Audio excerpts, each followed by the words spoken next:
Good afternoon. Welcome back to the County Council. We are continuing our work on the FY24 budget. And this afternoon we have items that we will be discussing from the Public Safety Committee, Economic Development Committee, Planning, Housing, Parks and Economic Development, or Planning, Housing, Parks Committee, Transportation and Environment, and the Government Operations Committee. But we are going to start with Public Safety, and I will turn it over to Chairman Katz. Thank you very much, Mr. President, and I appreciate we have 4 items today under the public safety side: Circuit Court, Corrections and Rehabilitation, Sheriff and State's Attorney's Office. We actually have representatives from all of those departments in the audience if there's any questions. But if it meets with your indulgence, I'm going to turn it over to Ms. Farag, who, as always, has done an extremely good job. And of course, I believe that these are not controversial at all. I thought that this morning as well for some other topics. I'm not the best person who predicts, but if it's all right with you, I'll turn it over to Ms. Farag. Sure. Good afternoon, everyone. The first item up today is Circuit Court, and there are representatives here from the Circuit Court, including Judge Bonifant. This is for $17.7 million recommended in FY24. That's about a 6.8% increase. The committee did review the budget and recommended approval 3-0 of the budget as recommended by the county executive. Most of the discussion focused on the fact that the courts are still impacted by COVID and case backlogs. And they are focusing on criminal cases, particularly ones where defendants are incarcerated at this point, as well as family law cases. Those are part of the reason for the 2 items on the high priority list. One is an adjustment to the Family Division Services, which is a mediator position for $185,000. This actually has been hired mid-year, so that person there is an incumbent in that position. That is to help with the family law case logs to try to get folks to go to mediation so that they can expedite those cases on that level. And the other item on high priority is just an increase in jury service reimbursement for $200,000. That was changed under state law, and it is ultimately reimbursed by state funds. Do you want to vote on them as There we we go? go. Yeah, let's do it item by item. So that was Circuit Court. Appreciate the Public Safety Committee's recommendation. I don't see any other comments. So all those who support the recommendation, raise your hand, and that is unanimous. Judge Bonifant, you get to go back to work. So. Great. The second item is the Department of Correction and Rehabilitation. The recommended budget is about $78 million for this one, which represents almost a 6% increase. Committee reviewed this as well and recommended approval of the executive's budget as submitted. Most of the conversation centered on the emergence of correctional operations from COVID restrictions. Since it is a detained housed population, it was they had to deal with medical protocols much longer than a lot of places. And part of what's been a significant part of conversation among all council members, I believe, was the closure of the pre-release center 3 years ago. And that, again, was because of COVID health protocol restrictions. They have just now opened that back up, I believe, last month, and I believe the last count I had as far as residents in there is 32 individuals at this point. So in terms of high priority items, I can go through them one by one. The first one, actually the first couple, are part of what the Department of Corrections is trying to do to help provide mental health services and support to employees. And so the first item is adding a therapist to provide behavioral health supports to employees for $88,000.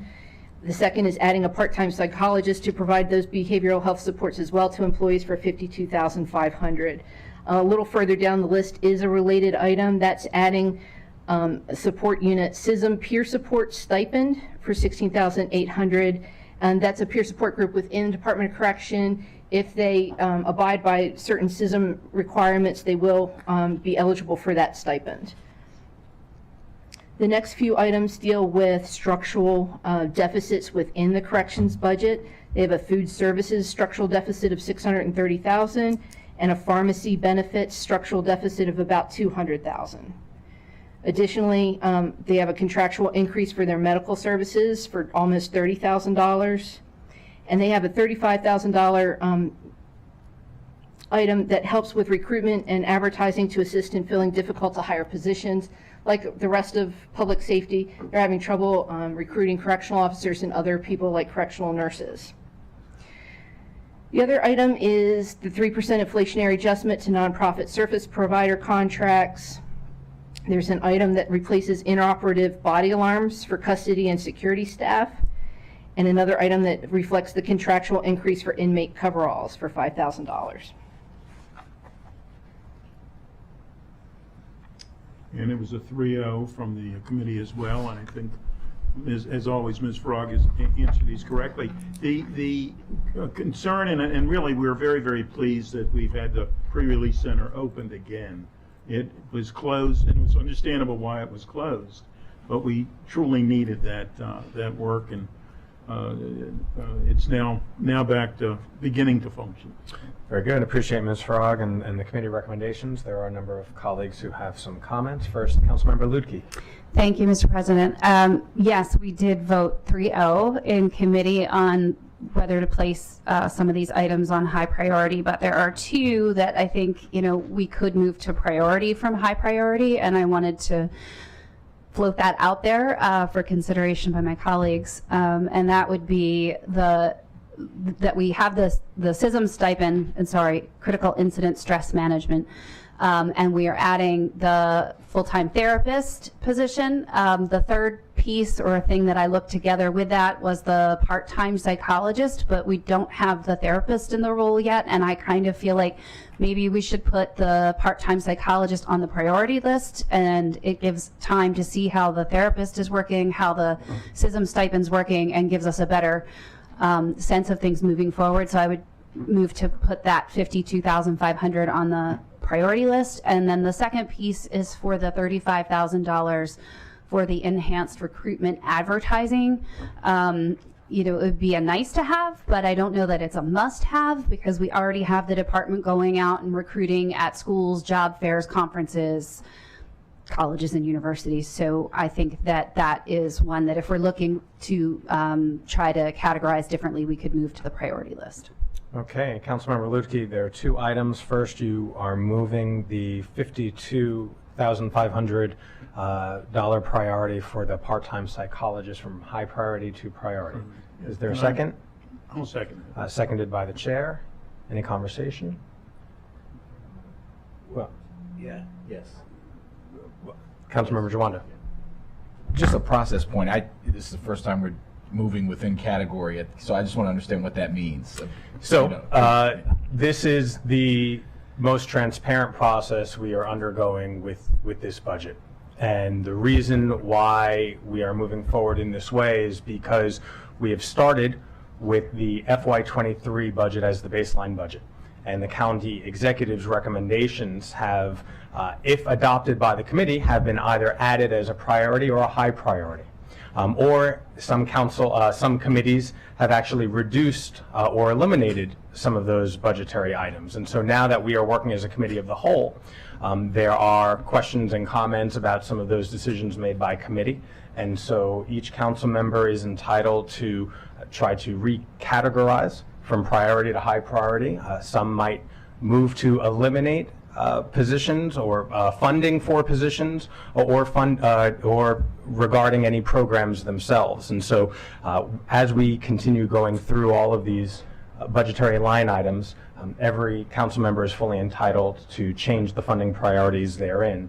And Councilmember Lutke is the first to do so with this $52,500 item, and it is seconded by by committee chair. And so let's just address this one item specifically right now. Sure. Yeah, and I appreciate that clarification. I guess so. Then it will remain on. Say this passes, it will remain on the list, but will we then take later action on what we want to put into the budget that is high priority? Is that also taking a straw vote on that right now as well? I'm just trying. Rephrase your question. So this will be deprioritized potentially, From high priority to priority. to priority, or lowered, or moved. More of an agnostic term. But then we will also take straw votes on this public safety, on the corrections budget in general, which would need to include things that we want to keep high priority or decide at the end of the day what moves forward on the list? Are we making those individual decisions today, or that will come later? So what we are deciding right now is it's the exact same process as this morning. So we are working within budgetary line items, within council, within committee packets, and right now it is corrections and rehabilitation. So any changes that are being proposed within correction and rehabilitation will be discussed and voted upon as a committee of the whole. At the conclusion of this work session, we'll take a straw vote on the whole package. Right. Does that answer your question? It doesn't, in the sense that the whole, what is the package? Is the package The high correction priority and items? rehabilitation packet, which is item number 8 on our agenda. No, but will that include only the high priority items, or will include the priority and when are we making the decision on whether a priority item moves forward? Is that what Council? Do you understand what I'm That's saying? right. I do. So each item that we are taking up, each agenda item, includes the FY23 base budget, if that has not been changed, and then whatever other additions and recommendations the committee has made, whether it is priority, high priority, or defunding, not funding something in total, right? And various committees have acted in various ways. And so at the end of this particular item, item number 8, corrections and rehabilitation, if it is approved by the full council, it will have a record of priority and high priority that will then be reconciled at a later date. At a later date. Correct. Got it. So it lives to fight another day, theoretically. That is correct. All right. That's what I was trying to get to. Thank you. There you go. Thank you. So we have a motion that's been seconded by the chair. Any additional comments on this? Councilmember Albornoz. Thanks. This is going to take a while because I need to understand from our corrections staff what would the impact be on if we were not to fund these particular items. So we've got a part-time psychologist, and I understand the logic that a therapist is being added, and this would be in addition to that. So the feeling, if I understand correctly, is the therapist position will theoretically be able to provide support. And then with regards to the additional funding for recruitment, could you just walk me through that and what does that look like? Hi, good afternoon. Ben Stevenson, Acting Director, Department of Corrections and Rehabilitation. If I could first speak to a little bit of the recruitment part. Currently we have about 30 vacant correctional officers, and we just opened up the pre-release center. To do so, we had to move about a total of around 22 to 24 staff over to make that operations up and running, and we're projected to hopefully have numbers into the 60s or 70s by July. With that, those staff that we brought back over were being redeployed as correctional officers up at our main jail. And so we've been pretty steady with our vacancy rate of around 30 for about 3 years. We just had the added benefit of having some folks that were repositioned that help reduce some of our overtime. So we do believe that we need to be very assertive, like most other agencies, correctional agencies, in recruiting those that we can get to work in our field. Because right now we've currently canceled training where we're going to do some online training over the summer, but we've canceled it for 3 months just as we go into the summer. We're worried about making sure that our staffing is adequate up at the main jail. And so we do feel that that marketing would get us a more aggressive approach in getting people through the door that want to work with us. So I do believe that that's very important as we open the pre-release center. And we continue to open the pre-release center open even more and offer even more opportunities as we see the numbers climb. As for the therapist and the psychiatrist, I'm going to let Division Chief Beckley speak to it. She is very much more involved in that process. Hi, so I'm Kate Beckley over Management Services Division. There you go. Hi, Kate Beckley over Management Services Division. So let me start with the recruitment first. So we don't have any line item whatsoever for recruitment. We have been absorbing it within our budget, and we were only able to do some recruitment this year because we had positions open. 30 is a lot of correctional officers, and that's our main service area, and so it's extremely difficult to recruit correctional officers. It costs $30,000 just to send out a postcard in the slow mail, like through slow mailage, it costs about $30,000. We were looking at that for nurses to send it out to registered nurses who are in the state of Maryland.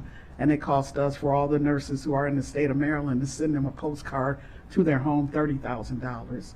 We're just trying to get a little of the money that we need to recruit people. It costs over $30,000 to do billboards. If we keep doing what we're doing, like just going to the schools and the high schools, they have to graduate and have 1 year of experience. And so we're just trying to do a pathway and so that they can come to our facility and potentially be hired. But that's not the quickest hire. That's just a pathway into our into the market. And so we really need some sort of funding. We have none whatsoever, so I do not recommend that we wait on that. We have no funding whatsoever for marketing when there's a time when you know, a lot of people resigned, a lot of people retired, and of course people are trying to rethink what they want to do as far as jobs, and it's very difficult to find people to come and work in corrections. It's a 24/7 facility. We have a difficult time trying to find nurses. If we get them, they go over to HHS because that's a weekday type of job. And so it's difficult. They are difficult hires. So I do not recommend that we do that. We have been doing flyers and things that cost less, but we got to get it out to the masses. And that's the only way we'll be able to do that, is with that funding. As far as the psychologists and the therapists, we wanted the therapists to be inside of corrections because it's a place where people can't leave the facility. Unlike police, they can leave the facility and go to a certain place, but the therapist needs to remain inside of corrections, and therefore if anyone needs some support services, they can go to that person. This person will also coordinate wellness events, try to get ahead of emergencies, and also coordinate CISM, critical incidents, and as well as coordinating the effort of the CISM team. We currently have a CISM team, but people will not join that team because we have a stipend for the emergency response team, but no stipend for CISM team members. And so we have a lot of people going over to the emergency response team because they have a stipend, but they won't come into the CISM team. So we recommend that stipend and the therapist. And the psychologist would be over the therapist, and that therapist would have a resource in a psychologist. But the psychologist would be in HR, OHR, to have some place for our employees to go outside of DOCR. If they want more confidentiality, they're able to go to OHR. And so that's the purpose of having the psychologist. And this is Rachel Silberman with OMB. Just for some broader perspective, DOCR is currently really the only public safety agency that does not have mental health resources available to their employees, unlike fire and police, which do have units. DOCR kind of has a hole there, which, you know, I mean, a correctional setting is a very stressful environment, and particularly given the hours that these employees are having to work, given the vacancies and the reopening of PRC, the county executive thought that these were critical enhancements to include in the department's budget. And the recruitment really does fall in the same plane. You could potentially maybe look at doing a one-time adjustment there and providing the funds in 24 and then reassessing in 25, but given the reopening of that facility, it probably is kind of a very important inflection point right now to provide those resources. Thank you, that's really helpful, and I 1000% respect the effort to go through line item by line item, but I think given what I just heard, I will not support that amendment. Thank you. Thank you. Councilmember Balcom. Yeah, this question could be for Go or for you. Councilmember Mink mentioned this earlier today.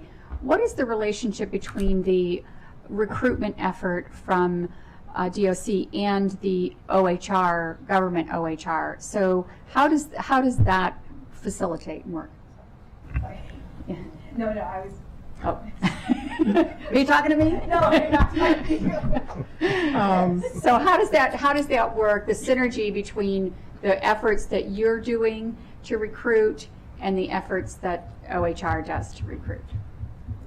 So there is some synergy, but there's no funding right now. And so there are job fairs that OHR has, and we have gone to them. And so we go to the job fairs, but we do targeted recruitment within the Department of Corrections. So there's no, they had a public safety recruitment effort, but there's no real targeted recruitment. And that's what we do in our department. We try to do the more targeted for correctional officers and for nurses, because those are the most difficult to find. We also look at correctional dietary officers, as well as we'll be opening up pre-release. We are opening it up. And so that's residential supervisors. They're similar to correctional officers.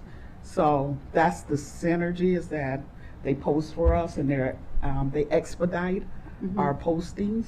But as far as any other advertisements, none. And do they, I have to ask, maybe OMB, OHR has a marketing budget for recruitment in general? That is something I would have to get back to you on, but we can certainly give you that information. Okay, thank you. Colleagues, there's a motion on the floor regarding moving the part-time psychologist from high priority to priority. And so let's stick to this one particular item right now. Council Member Katz. Thank you very much. I appreciate you doing one and one. I think it's necessary to do it that way. But for the part-time psychologist, are you saying that we need both at the same time for the therapist and the part-time psychologist?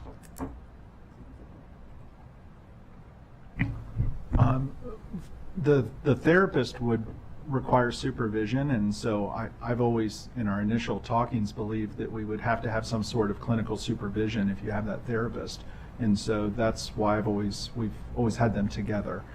If there's some kind of alternative that could be done, I understand, but that was the relationship that OHR and I spoke about. Well, I appreciate that, and I did second it, and I'm glad we've had this conversation, and I appreciate the conversation, but I believe we do need both.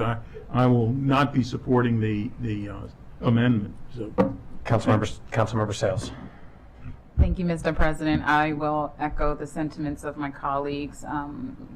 Having a more thorough understanding of the position, I won't be supporting the amendment to cut that position, but I did want to clarify. You mentioned that the $30,000 would be spent to send out postcards for the That's the second. advertising. That's not We're not on Oh, that we're right not on that yet. Yeah, Okay. we did at one point, and then we changed. We will get to that in a second. And then you oh, didn't sorry. vote for the system removal, did you? No, the motion was solely on whether Part-time. adding of the part-time psychologist To the would be priority. moved from high priority to priority, and they have clarified the. Do you want to withdraw your, no. Yeah, I can withdraw the motion, but my expectation is that neither one of those, that the therapist does not start before you've hired the part-time psychologist, since you have indicated that it is absolutely necessary for clinical supervision that they should be hired in that order only. Thank you. Okay, now back to Councilmember Lutke's second motion. You want to restate that second motion? Sure. The second motion was moving the enhanced recruitment advertising $35,000 line item from high priority to priority. Is there a second? Seconded by Council Vice President Friedson. Any comments? Councilmember Stewart. This is the one I wanted to comment on. I just wanted to say thank you, and Director Stevenson, thank you so much. And I do just want to do one quick shout out to our honor guard, our corrections honor guard that took first place this weekend in the competition. That I was able not to see the competition, but be present at the laying of the wreath for correctional officers. So just wanted to do that shout out for them. I thank you very much for the clarification on the recruitment, and I think this is a place, as Councilmember Balcom raised, and what I raised this morning is every now and then taking a step back and looking at the macro, because OHR has asked for increases in their budget that went through government operations in terms of outreach and marketing, and I understand the need to do targeted, but also understanding the multiple budgets and what work people are doing. So I am supportive of moving this to a priority. So So, thank you. Chairman Katz. Thank you very much. I appreciate that as well. And I think the coordination is the important part. We need people in the positions, and we need to contact as many people as we possibly can in the greater numbers. And the fact that you're saying it's $30,000 or whatever the number is for us sending out cards, we should include everyone on that. We should have somebody that wants to be a police officer, somebody wants to be a fire, wants to be a sheriff, whatever department. And because there are people that would consider all of them. So I do believe we need the money, but I don't know that we need the coordination of the money, and I don't know that it necessarily has to be here. Thank you. I'll just chime in and say I agree with that sentiment that we have an Office of Human Resources, and I think a better coordinated strategy, recognizing the needs that you have, real important needs, and the jobs that are differentiated within your agency are important, but I think that there is a better way to coordinate our outreach to hire more people. Councilmember Sales. Thank you, Mr. President. I was also going to ask how the $35,000 would be used, but you explained that it would be used for the postcards. Or, okay, if you can better clarify. No, I'm sorry. So what I was saying is that the postcards only the postcards cost $30,000. It's much more of a cost. It's over $100,000 to really do everything we need to do. We're just asking for $35,000. Billboards cost $35,000. So you're asking for $35,000 to do what exactly? So do a combination of some of that, and we'll have to absorb the other parts of it. So just a combination of billboards. We're trying to place billboards in strategic places by West Virginia, where people go to West Virginia, Pennsylvania, Hagerstown, where they have facilities. And so we're trying to strategically post billboards, and we do have the nurses with the correctional officers. We're not trying to make it too convoluted where they don't know what we're trying to target. I know everybody is saying that we should have a coordinated effort and put everybody on there. I mean, but we are trying to target by certain places where correctional officers are going. And so we want to make sure we don't mix the messages. And that's a small amount. It's only probably 10% of what we really need. And how many job fairs does the department participate in annually? Is that included in the package? Job fairs, we have probably over 50 to 100 just in the OCR.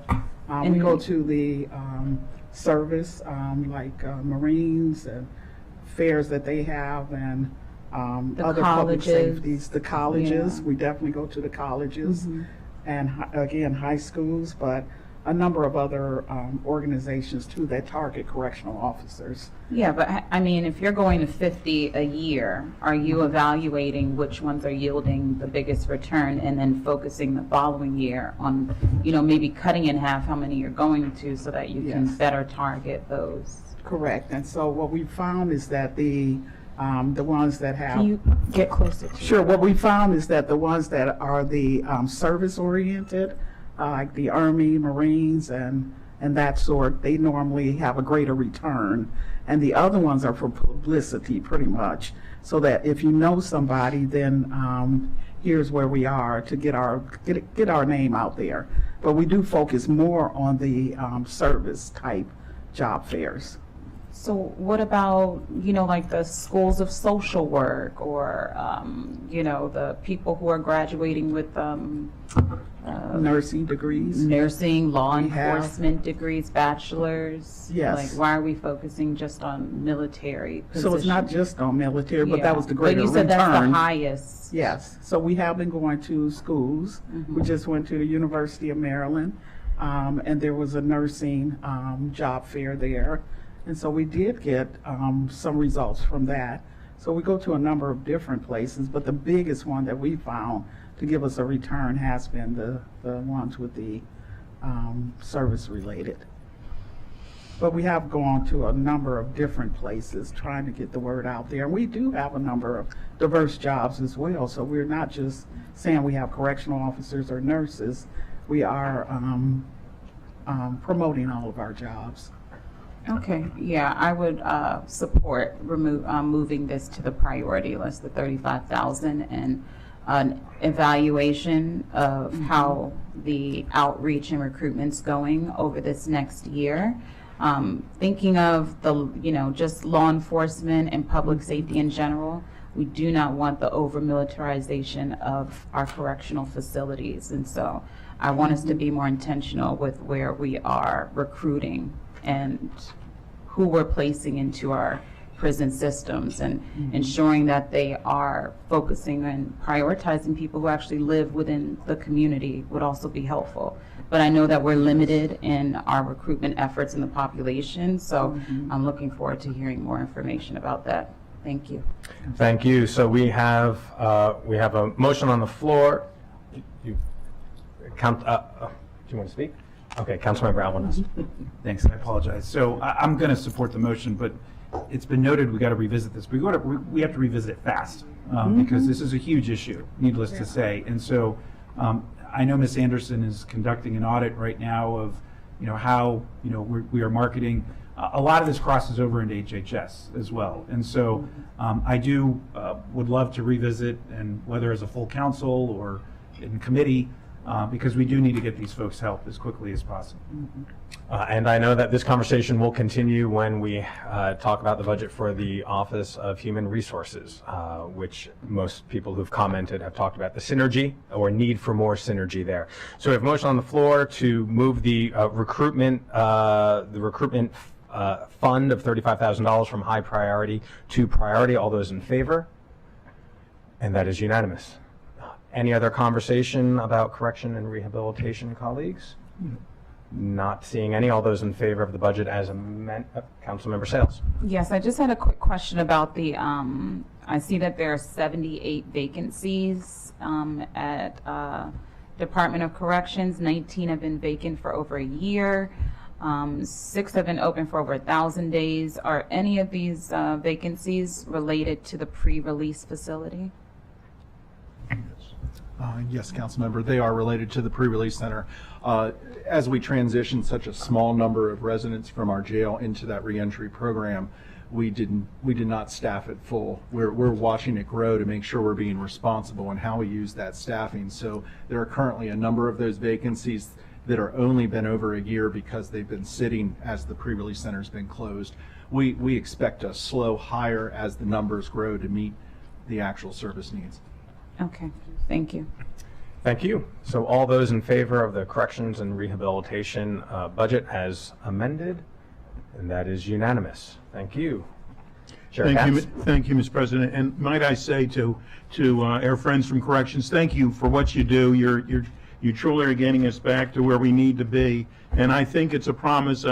Government Operations, I'm on both, but I'm sitting next to the chair of Government Operations, and she can hit me if I say something wrong.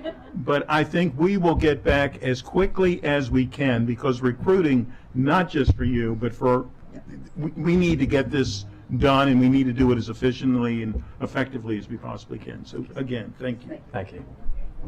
And with that, we're going to hear about the sheriff, please. Yes, I'm just going to ask the year-long fellow, Nazifa Hussein, to join us because Okay. she was the lead on this staff report. Very good.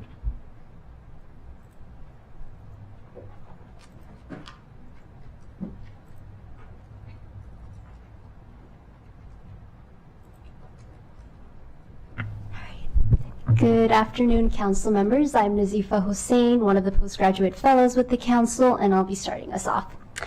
For FY24, the executive recommends expenditures of $29,117,657 for the Sheriff's Office budget. This is an 8% increase from the FY23 approved budget.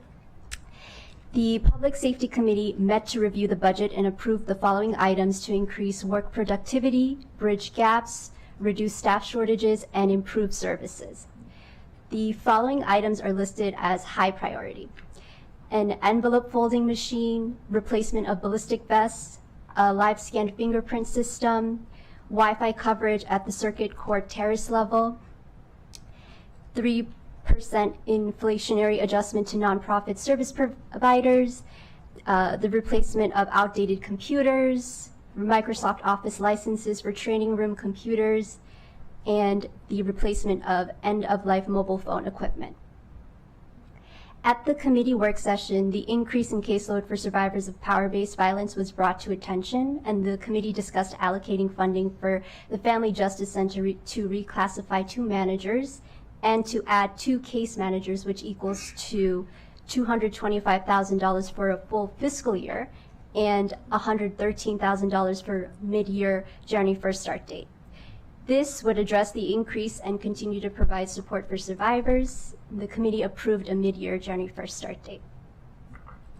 Thank you. It was a 3-0 vote, and we're, as was mentioned, the Family Justice Center is obviously beyond just the Sheriff's Office. The Family Justice Center is truly a sense of pride for Montgomery County. Thank you. Thank you, Mr. Chair, and thank you to the committee and Ms. Hussain. Good job. So not seeing any comments, all those in favor of the Sheriff's budget, raise your hand, and that is unanimous. Thank you. And Chairman Katz, back to you. Thank you. You'll say hello and goodbye to the Sheriff. Thank you, Sheriff Wee. Thank you, Sheriff. And next is the State's Attorney's Office, and we do have the State's Attorney of Montgomery County in the room. Ms. Frog, if you would like to lead us through that, please. Sure. The recommended FY24 budget for this is about $22 million, and that's a 5% increase. Again, the committee recommended approval 3-0 of the budget as submitted by the county executive. This is basically a same services budget. The one item under the high priority reconciliation list for your consideration is the ongoing maintenance and service contract for their new case management system. They had a case management system approved for FY23 for about $1 million, but it will require ongoing service as well as storage fees. And that's the one item that you have before you today. That's said perfectly. Thank you very much. It was a 3-0. Okay. Thank you to the Public Safety Committee again for their work. I don't see any comments of those in favor of the State's Attorney's budget. Councilmember Sales. Yeah, Councilmember Sales. Thank you, Mr. Chair. Just wanted to had a question because I see that there are some open positions.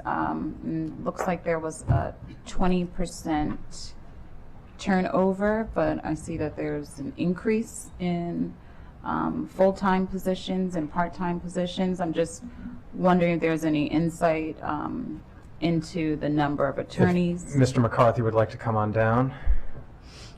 I don't know that he would like to come on down.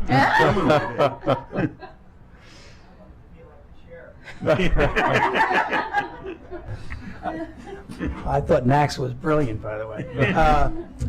May I say, during COVID, I did not hire for a number of years because I was afraid that I was going to get a note from across the street to cut $1 million out of my budget. So we ran thin for a number of years with the agreement of all my staff, which I discussed with them. We were 20 lawyers short. We now have 1 open position. However, this begs another issue, which I don't want to get into, is that there's a salary study that's going on, because like anybody that's in law enforcement thinks, we are dealing with correct recruitment issues that are tougher now than they were before. And our salary, for instance, Prince George County, they started 82, we started 65. That's not an acceptable way to recruit with a competing jurisdiction. So, we are, in terms of vacancies, I have a single vacancy right now. We have caught up. We're basically fully staffed. And anticipate being 100% staffed very, very soon. But recruiting, making sure we have the best people has always been a priority for us. And so how you pay will dictate that. Okay, that's good to know. I had another question about the truancy prevention program. I was honored to be able to attend. I think you've had 2 so far since I've been on the council. But I do see significant rates for our high school students still, and I'm just wondering what our success rates are for that truancy program. Well, the truancy program is primarily designed to deal with kids in middle school. All right, we have been asked, and actually I'm very flattered by this. We have several high school principals asking us to expand the program because they see the need at the next level. And Northwood High School was our first and maiden voyage with the high school group, and that's completed. We are primarily servicing 20 other middle schools. I know there's been times when I've been before the council where I've been asking, why don't we do them all? Quite candidly, I agree with that. We certainly have the need. There are thousands of kids who need our services. It's just a lot of money. It's a big number, and a lot of specialists to do it. But we're proud of it. And again, I will also say that we are in collaboration with Montgomery County Schools. They tell us where to go. They identify the kids for us, and we provide the services to the children they identify that need the most of our help. And Mr. Katz, I think you've not missed a graduation, actually. I have not been a truant. I have not. He has not. He's not been truant. And if you see the men and women that we graduate, 90% of the kids we are servicing are black or brown kids in this community in that program, identified by the school system. I'm very proud of that number. And then I see 46% for pre-K. How are you identifying the truancy rate in 46% for we don't do pre-K. I don't know We're why middle school. it's in the report on page 4 of the truancy prevention program in the staff report. Our program is are for middle you schools and a single high school. Taking the parents or? Page 4, you said? Page 4. Yes, It might be the number from the school system that's just. 2022, 2023, percentage of chronically absent students. Yeah, that's not the people in the program. That's just the school system's numbers for who's. I know that. Oh, Yeah, I okay. know. Colleagues. This was a second It's- question. I'm sorry, the state's attorney provided it's on circles 10 and 11 in the staff report, but I don't know the underlying source. The school system, can I say, I apologize, Oh, no, Councilwoman. it's okay. The source of that information is the school system itself. They give us those numbers. That is not necessarily the cohort that we are serving with this program. Again, this program is designed for middle school children and right now the single high school. We're Yeah, not 'cause- doing pre-K kids. Because the middle school has the lowest truancy rate. And so with 46% of our pre-K students missing school, are we doing anything to target that population or the parents to hold them accountable? We know that the early years are the highest need for our students to get as much. Separate and apart. Yeah. I would say that the truancy prevention program is a counseling program. We really endeavor to re-engage children in their education. And we were successful about 70% of the time, 65 to 75% of the time. And that's even after that other program. That's based on a study that was done by the University of Baltimore a couple of years ago.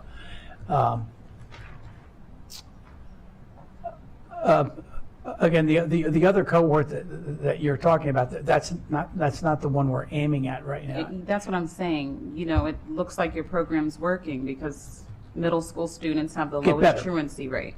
But if we have a 46% truancy rate for pre-K students, are we targeting or creating a program for the parents to better understand the importance of getting their kids to school? I'm sure that the schools are doing that, and I can tell you that truancy and kids these are family matters. Quite candidly, if you saw someone who's in the 10th grade and they have 2 or 3 younger siblings, I'll almost guarantee the pattern that we're seeing with the 10th grader is present in the other kids. That's a consistent thing that we get from the schools. I can't explain that number. I know that we also have a truancy prosecution unit. Now, if there's a parent who has an obligation to have a child attend school, we do have a truancy prosecution unit that also goes after the parents if they are willfully not doing what they were obligated to do under the law. Look, we're not trying to lock parents up. No. We're trying to get corrective Exactly. action so that we get support for them to go in. So with the kids we're counseling, nobody gets locked up. It's really a feel-good program. With the parents, we do try to bring them into the court, but we also try to work with them. Sometimes there are a lot of different reasons why kids are not going to school. Parentified kids or kids that are just not, mom goes and dad goes off to work and they think they're going to school and they just come right back home again. The answers are not simple, but we work with our partners. I'm proud of the partnership we have with the schools. If there's anything else they identify that we can do to help them, we will do that. Thank you. Maybe I could follow up with Ms. Farage and our Education and Culture Committee about these numbers that were included in here. Very good. Chairman Katz. Thank you very much, Mr. President. To your point, and I had missed it earlier, but for pre-K, obviously, I don't believe we want the courts involved in that. We certainly want to have discussions through the schools and MCBS and others. Obviously, pre-K is not a requirement for someone to have to attend schools, whereas elementary and middle and high schools are. So I believe we need to have a deeper conversation, but not necessarily with Mr. McCarthy. Thank you. Councilmember Jawando. Yeah, and I'll just add for your benefit, Councilmember Sales, this is something that has come up in the E&C committee around attendance. We're going to have a focus session on it, in the E&C committee. And obviously, it's a larger set of issues that cross over many of our committees, but appreciate the briefing from what State's Attorney's Office is doing. Thank you.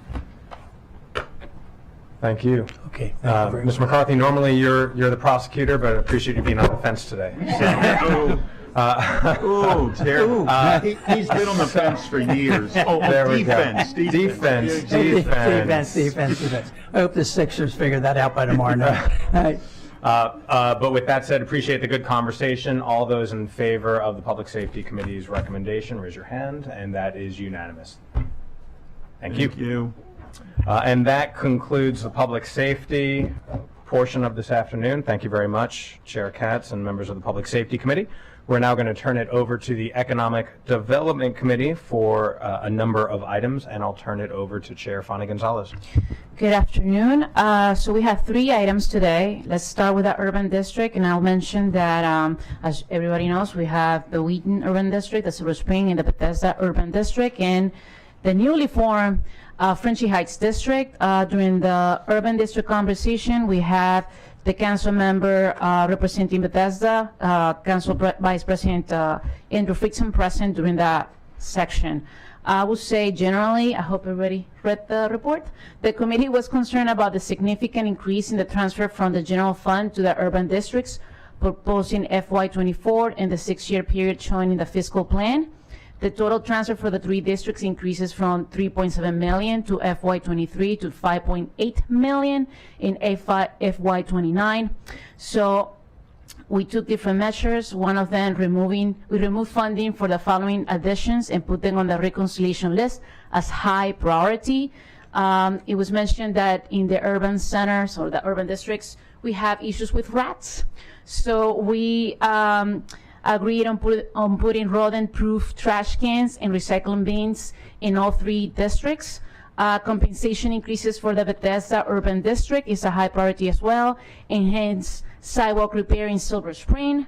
Enhanced lighting upgrades in Silver Spring. Wayfinding signs in Wheaton. And the pedestrian redesign in Wheaton. On the pedestrian redesign in Wheaton, we had a discussion. Basically, the money is going to be placed in the urban district, but the work is done with DOT. Okay, it's actually DOT doing the work, we're just putting the money there. So that was an item that we discussed, and I just wanted to highlight it here so everybody's completely clear. We place in the reconciliation list as priority the inflationary operating budget increases for the Bethesda Urban Partnership at about $77,000. And we decreased the general fund transfer to the Wheaton Urban District by $200,000 due to the addition transferred from the parking lot district, which is really, even though it sounds bad, it's actually great because it means that more people are going to Wheaton to, go shopping and doing great things. So we have more money in the parking lot. So it was the right thing to do here. And it is my district. So I had to point that out. We eliminated funding for the Youth in Public Spaces pilot in Silver Spring. I know that sounds terrible, but the issue is that anything that deals with youth programming does not have to be done by the urban district. That's something, we have issues with challenges with youth throughout the county, not just in the urban areas. And this is something that should go through the GEO committee, working closely with nonprofits who are experts on this area. So that's why we removed it. We're not saying no, don't work with youth. We're saying it does not belong here. That's what we all agreed on. Something else that I would like to mention is that the committee will schedule a discussion of the urban district funding structure this summer, including reviewing the transfers from the general fund in alternative options for funding, including the new structure that's going to take place in Frenchy Heights Urban Park or District. So that's actually a very exciting conversation. Stay tuned on the date, most likely around July. And then the executive requested to add funding for the new Friendship Heights Urban District to the FY24 budget. This will be addressed later this week in a separate memo to the entire council. With that, Ms. Marlene Michelson, anything else that would you like to add? You covered it all. Very thorough. Thank you very much, Chairwoman Fana Gonzalez, and I see Councilmember Stewart would like to make a comment. Thank you. First, I want to say thank you to all the staff that work in our urban districts. You do an incredible job, and I want to thank you for that. I think before I get to my point about the youth in public places pilot, I think I did see that there was a note on about a recurring item that just got switched. I think the rat cans are marked as an annual cost, and that should actually be a one-time cost, and the BUP compensation is an ongoing cost. So just to note that, since I made the point before about one-time cost versus earlier.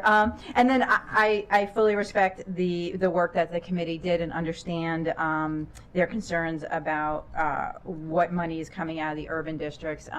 And I won't move to change the priority or to ask to be put back in there because I don't think we have the support for it. But I did just want to say that particularly in downtown Silver Spring, and particularly because of the expertise we have in our urban district there and the staff we have there, this was an excellent place to do a pilot project focused on young people. And so I do appreciate all the thought and work that went into that proposal, and I do hope that we can bring it back in another iteration, and I just wanted to make that, so I'll yield back my time. Thank you very much, and as a member of the Economic Development Committee and someone who has done positive youth development work in downtown Silver Spring, I appreciate your acknowledgement that it is or was an important program, just not the right place in the budget or necessarily at the right time, and as a district council member, very much appreciate that acknowledgement. Council Member Friedson.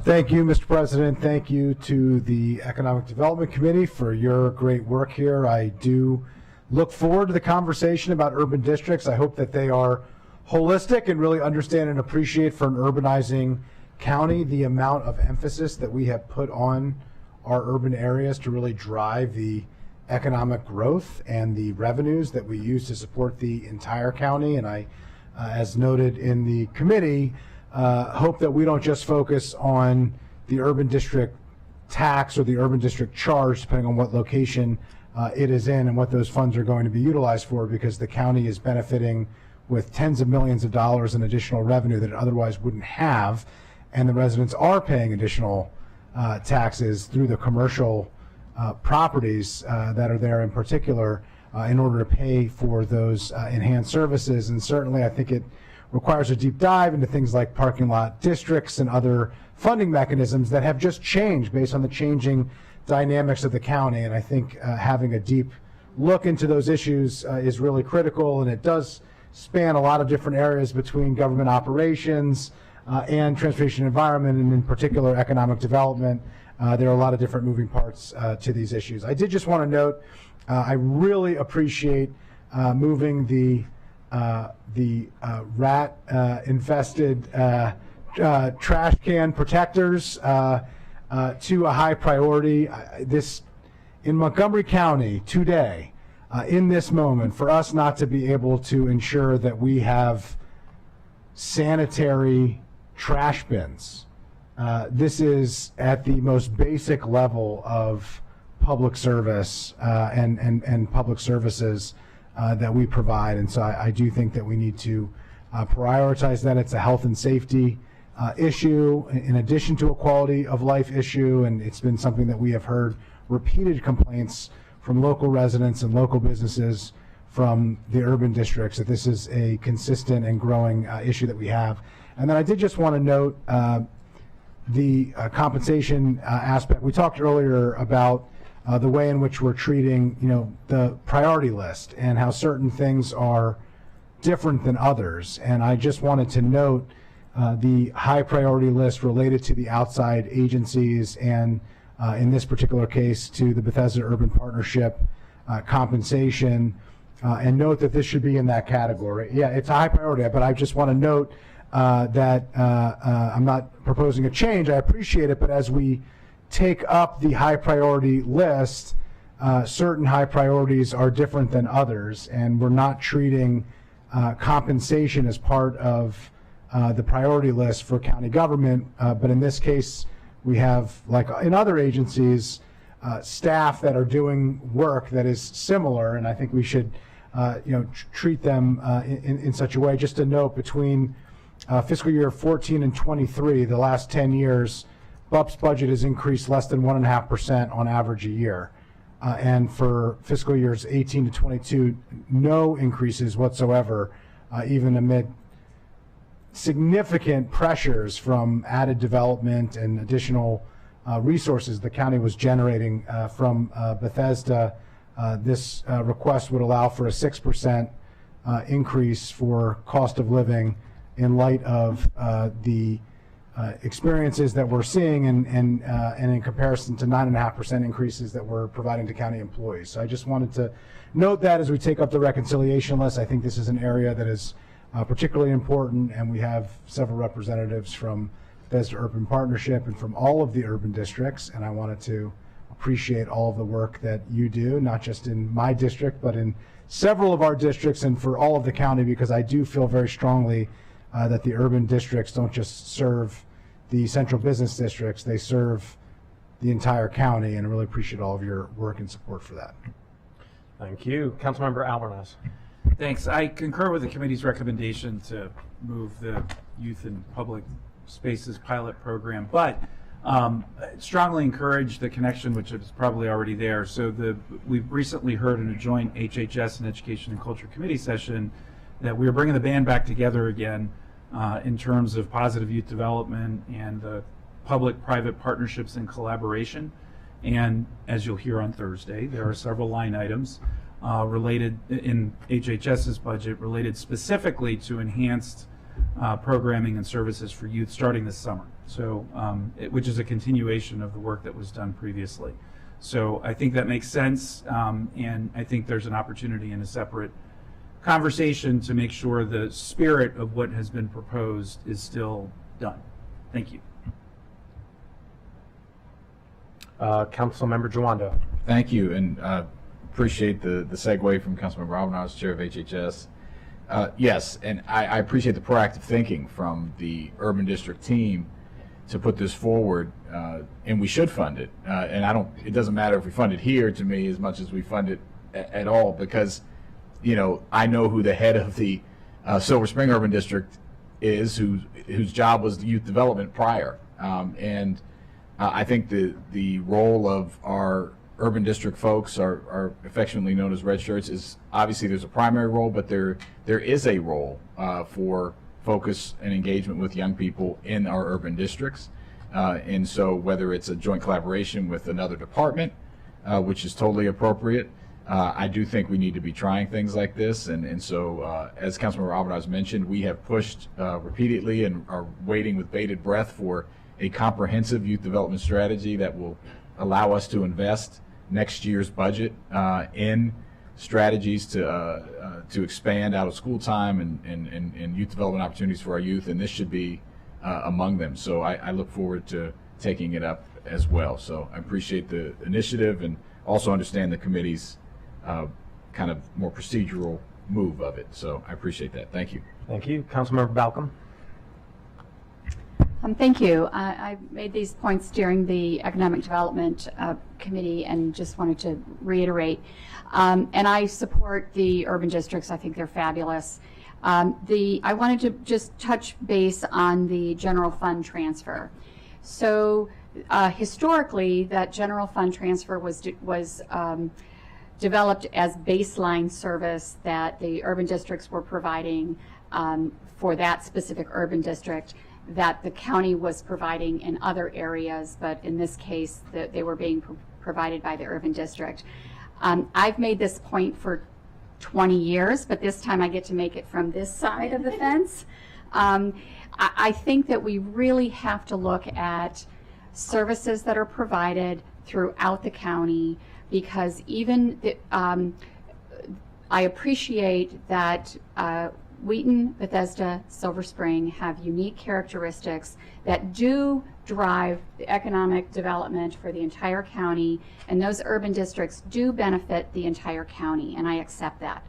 However, there are a lot of areas in the county that aren't getting baseline services. Germantown does not get services, Olney doesn't get those services, Clarksburg doesn't get them. And so as we go through over the summer, when we look at these transfers from the general fund, I'm all for it. We need to find the money to go to the other parts of the county. So I just wanted to make that statement. Thank you.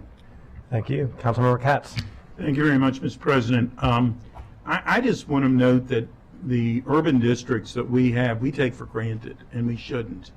When I was the mayor of Gaithersburg, we were looking at what's the best place for downtown, for urban districts, etc.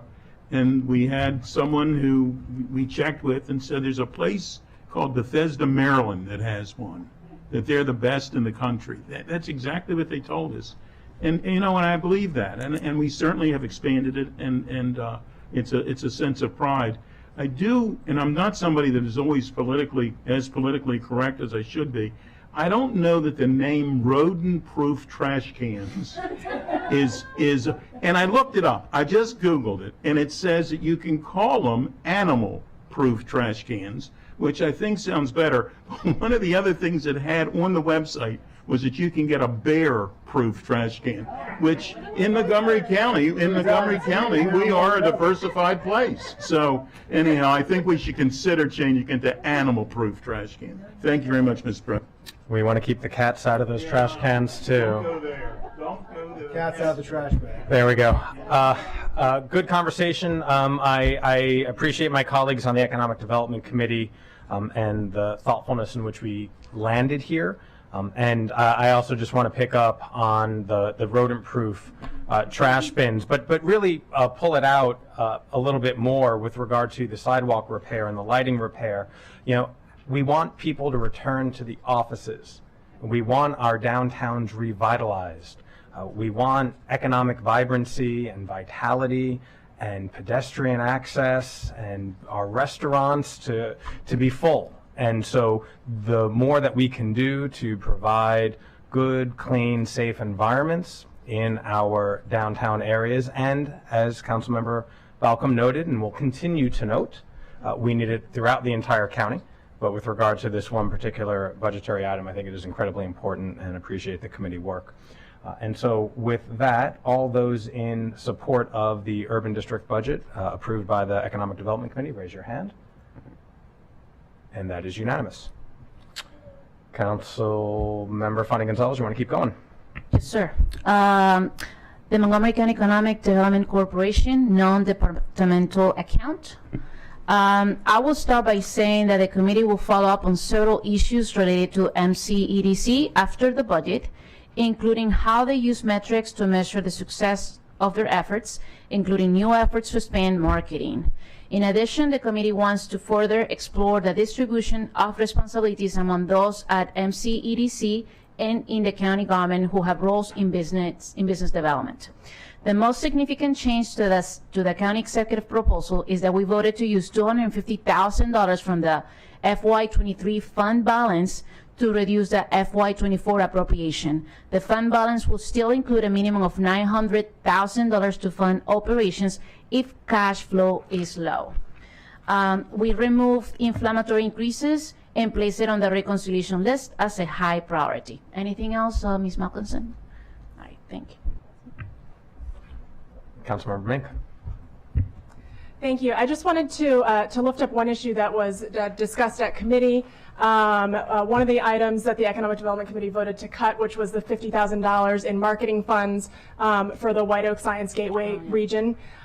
Just wanted to note that there is some precedent there. Until recently, we had $100,000 for White Flint marketing that was in the Community Engagement Cluster, BCC Regional Services Center budget. My understanding is we've also done something like this for the Long Branch area, and so this funding recommendation was akin to what has been provided there.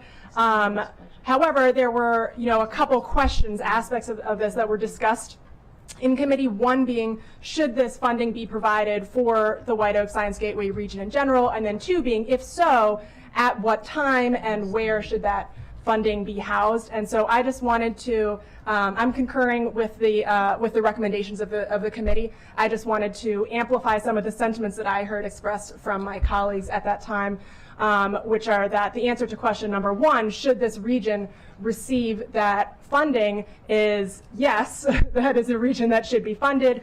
Of course, we know that the White Oak Science Gateway area has been identified for major development initiatives after over 20 years of basically a development moratorium.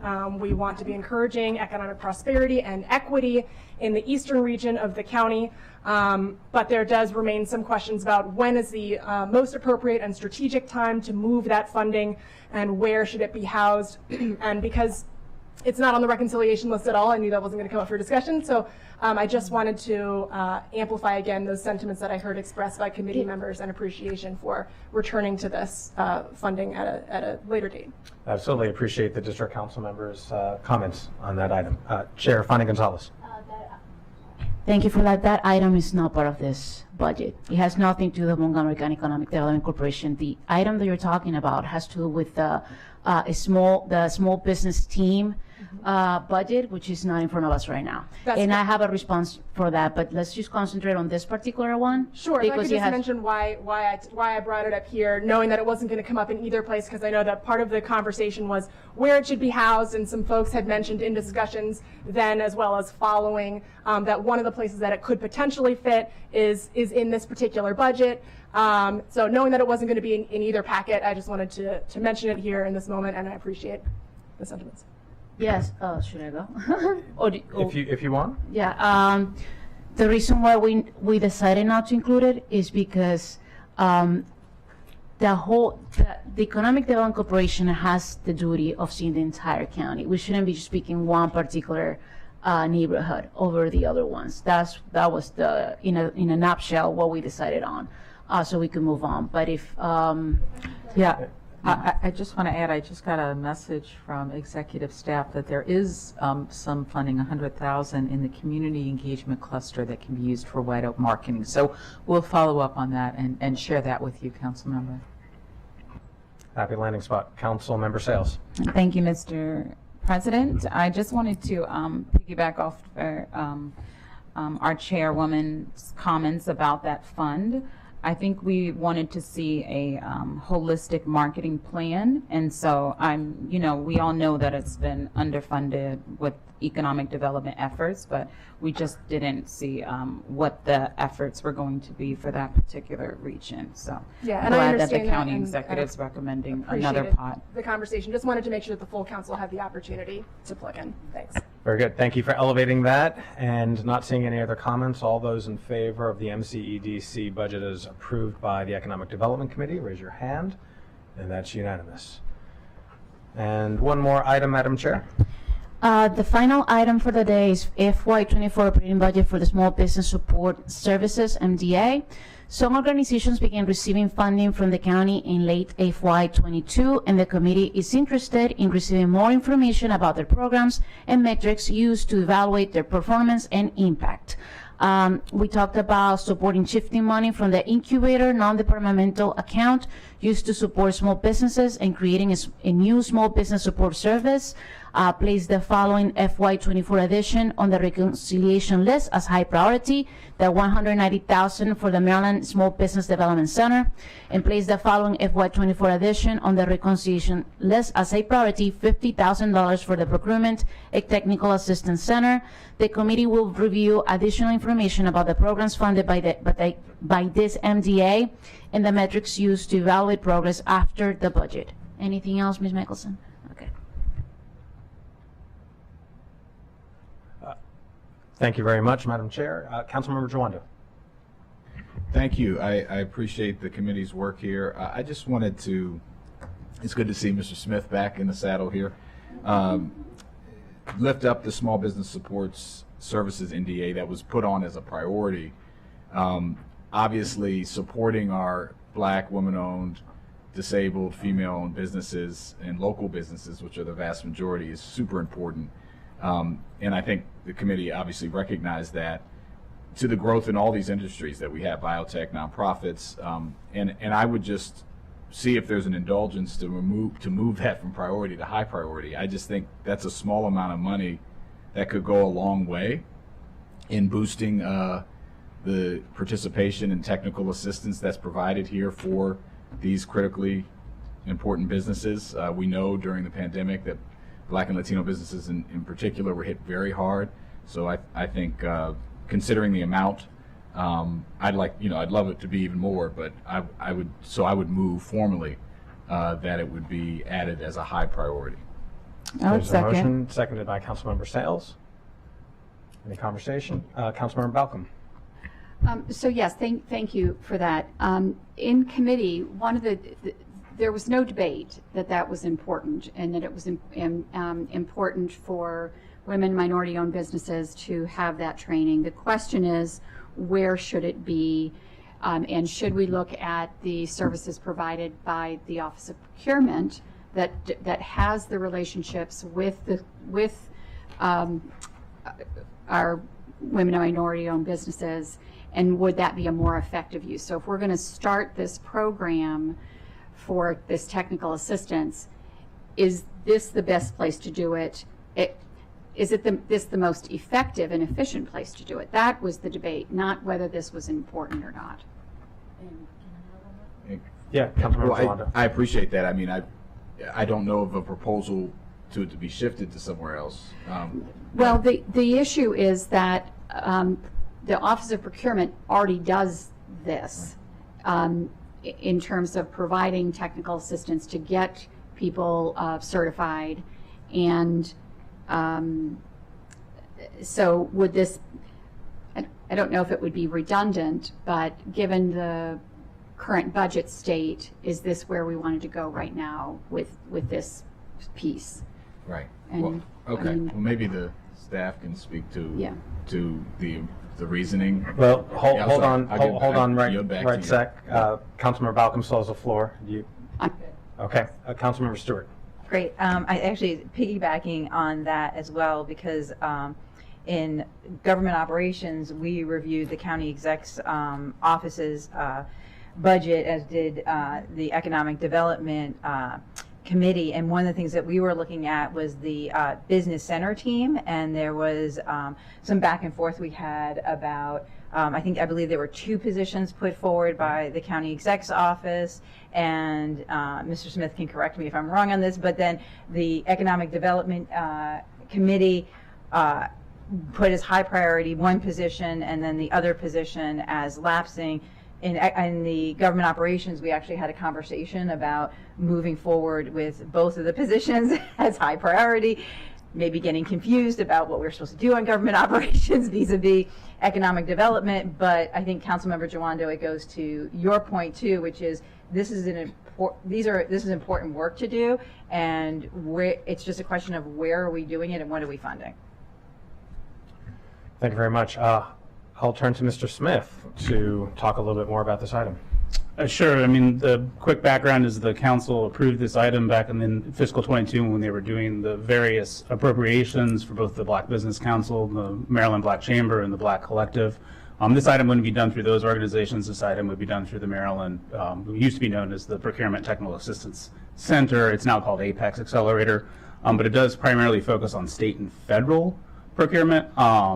And we did talk about that during the Economic Development Committee, whereas the Office of Procurement in the county primarily focuses on procurement through this county. This one will help businesses work with state and federal procurement and up their game for that sense. And Mr. Smith, a clarifying question, since you mentioned that this program was born during the pandemic. Was federal funds used to support the establishment of this program? Not this one. Very good. Thank you. Councilmember Friedson. Yeah, thank you. I wanted to ask a clarifying question because the prior Fed committee worked on this, and I will say I worked with Councilmember Giwando and Chair Reamer. The two of them really led the way on it, and I joined them, and they deserve credit for moving this forward. But I was pleased to work together as a committee on this effort. And I just want to clarify, because the focus of that effort was the Black Collective, Black Chamber of Commerce, Black Business Council proposal. That's listed in this budget as a separate item at $877,000. And so I just want to clarify, because it was a supplemental appropriation, was not federal funding that was approved. The idea being that given the issues, they wanted to move forward very quickly, and this allowed it to basically advance the funding that allowed the year to kick off before the fiscal year started. That was the reason why it was essentially a supplemental appropriation. The council agreed to that, and we moved forward with the executive on that.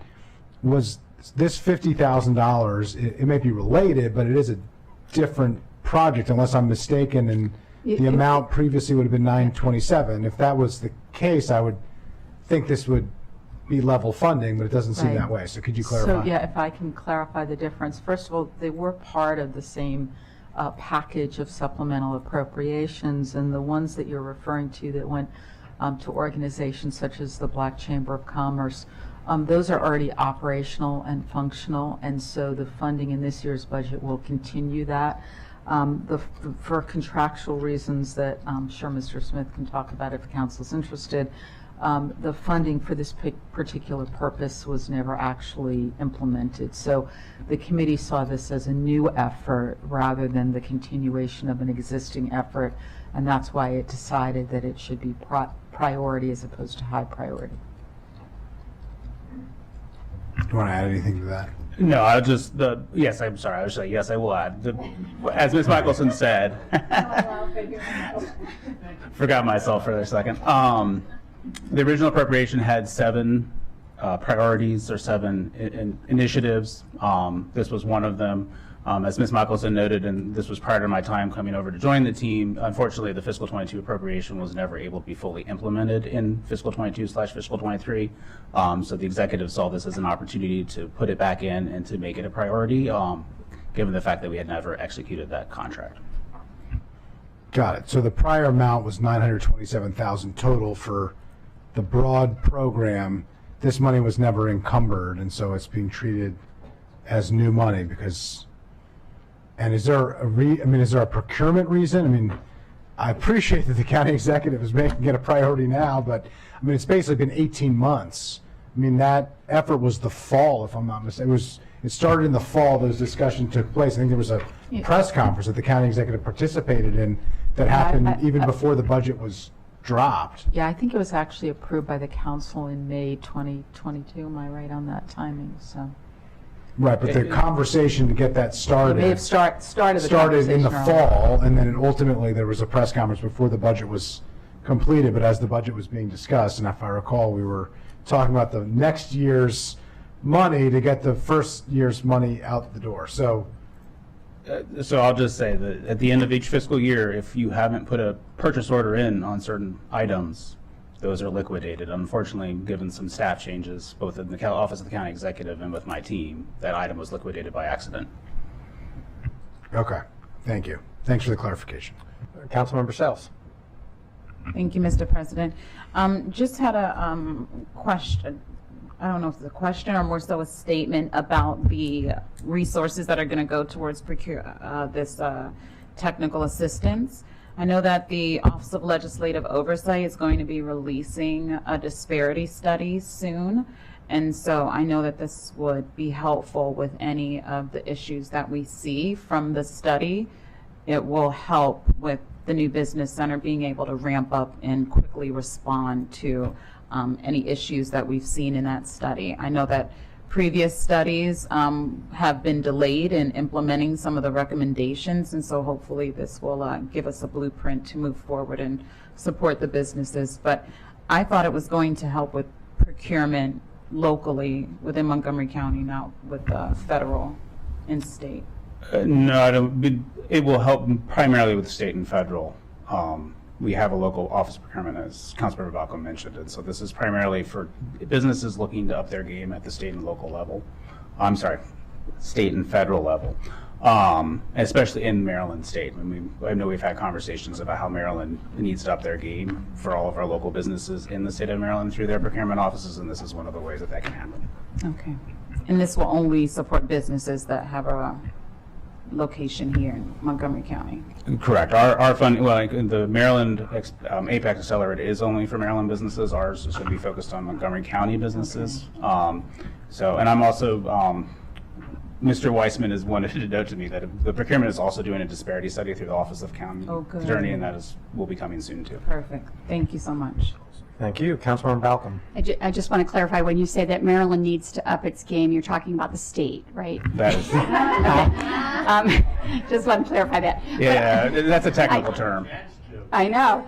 You're rubbing off on me. No, but I do want to say that when the committee did recognize that the Office of Procurement looks at the county, we understand that, we know that, and we know that this assistance is for state and federal. We're just looking at economies of scale, so whatever the body would like to do. Thank you. So we have a motion on the floor moved by Councilmember Jawando, seconded by Councilmember Sales, to move the Procurement and Technical Assistance Center from priority to high priority. All those in favor of that motion, raise your hand. And that is 2. All those opposed? And that is 7. And then is there an abstention?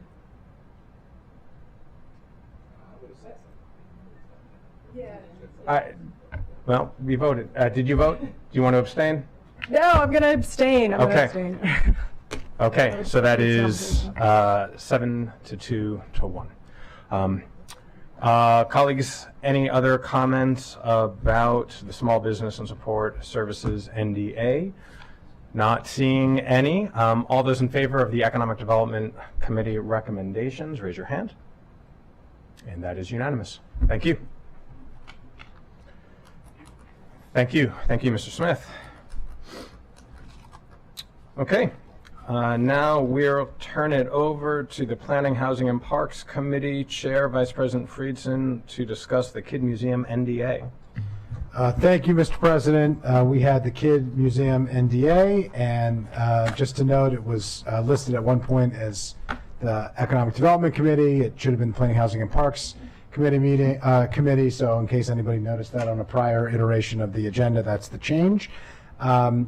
This was an easy one. We laid our praise on the Kid Museum. I'll just reiterate briefly, all 3 council members talked quite a bit about it, and I will note, I think appropriately so, that we had not only me as the chair of the committee, but the chair of the Education and Culture Committee and the chair of the Economic Development Committee.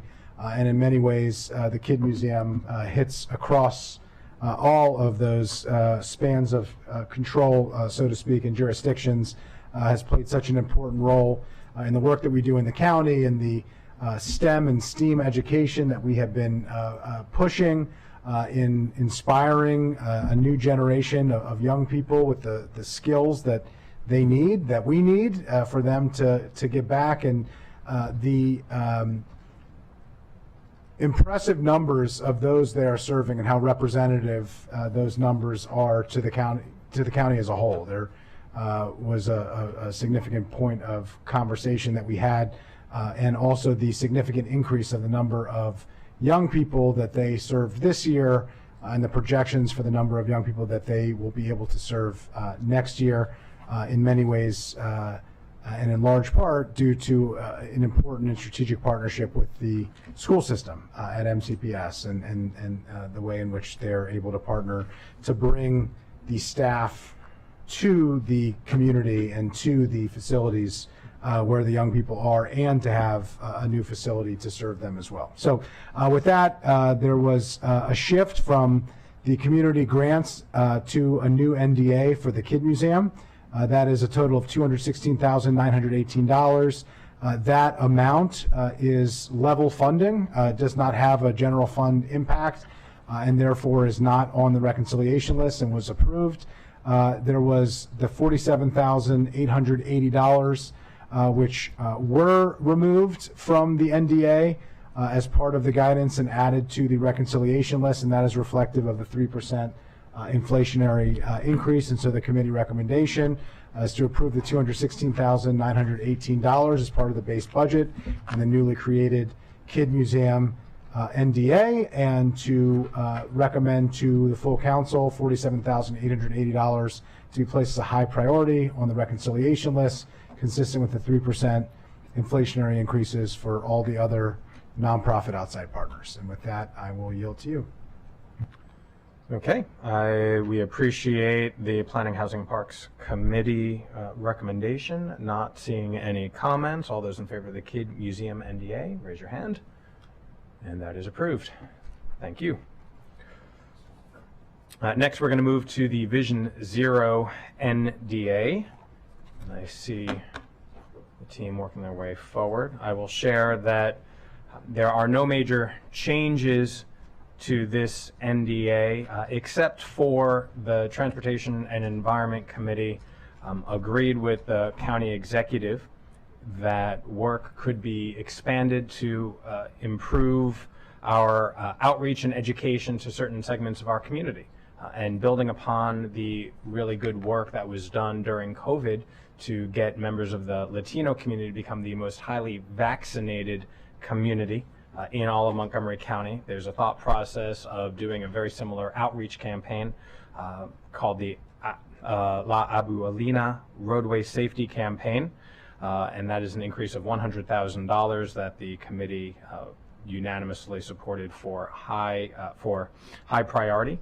And with that, I'll turn it over to Dr. Orland if anything was left off. Well, you said it all, Mr. Chairman. There we go. And I see Mr. Holland is here to talk about it. If you'd our like to go into Vision more detail. Zero coordinator. Mr. Holland, would you like to add anything about the work you've been doing?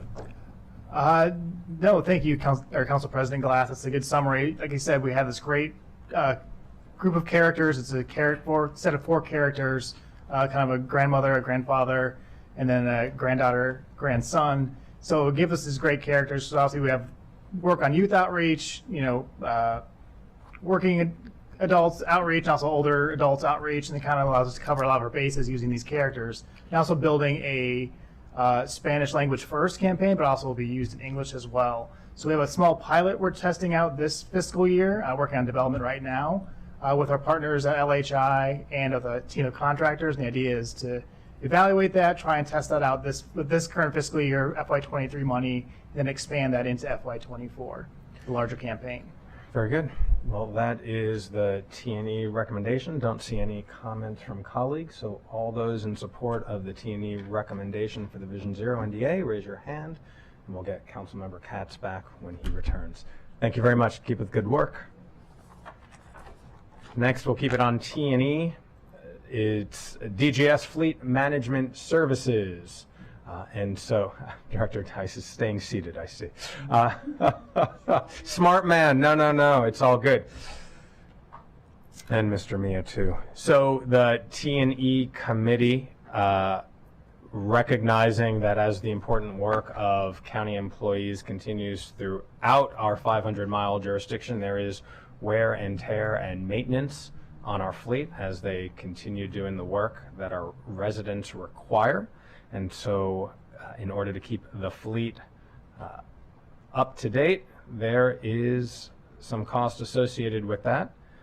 And so, Mr. Mia, I'll turn it over to you if there are any specifics you'd like to highlight.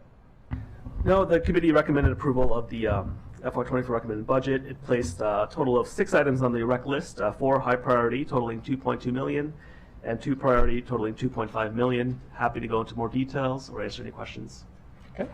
Councilmember Sales. Yes, I did have a question about, I saw that the fuel increase cost is listed as a priority item and wanted to know more about why it wasn't listed as a high priority. Is it because of the electrification of the fleet? Absolutely. So staff's rationale for putting it as priority was it's a volatile volatile expense, and staff feels that the price of oil is moderating. There's possibility of a mild recession that might impact the cost of fuel and the price of oil. And so given that it's a risk to manage and to see as we go into next year what the price of fuel will look like. So based on that, given the pressures on the operating budget, the staff recommend as a priority item. Director Dice. My turn. David Dice, Director, General Services. I understand the rationale, but this is an obligation nonetheless. The fuel cost is what the fuel cost is, and we certainly are not going to strand buses while we're making great strides towards electrification of the fleet, both in buses as well as sedans and pursuing other vehicles, much to the credit of our fleet manager, Mr. Calvin Jones, to my far right, and our Chief Operating Officer, Mr. Jamie Cook, to my immediate right. Like utilities that will come up next, these are costs that are obligatory in order to keep the fleet operating. They are volatile.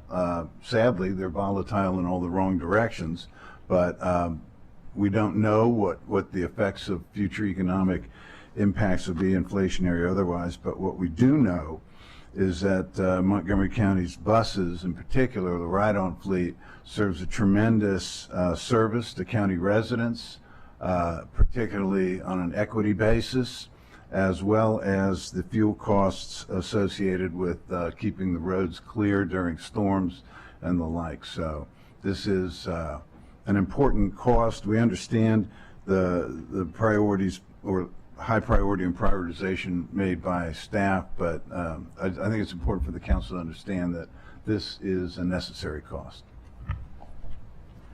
Gary Nelvin, Office of Management and Budget. Just want to talk about some of the mechanics involved in not approving this fuel increase. The fleet budget is spread across all the departments in the county. The highest users of fuel are mass transit and police, and so those departments would also see an adjustment downward in their FY24 budgets to reflect the anticipated lower expenditures on fuel. In terms of whether we go over budget for fuel next year, that would result in at least one, possibly more supplementals for those departments if they were to exceed their appropriation due to increased fuel costs. And right now, as of our third quarterly analysis, we're anticipating being around 4.5 million over for fuel costs in FY23.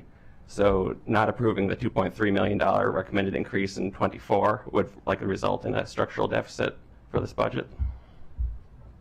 Councilor Marcells, you done? No, I'm done. Thank Okay. you. So picking up on that, I believe in committee we had a conversation about how overruns or underages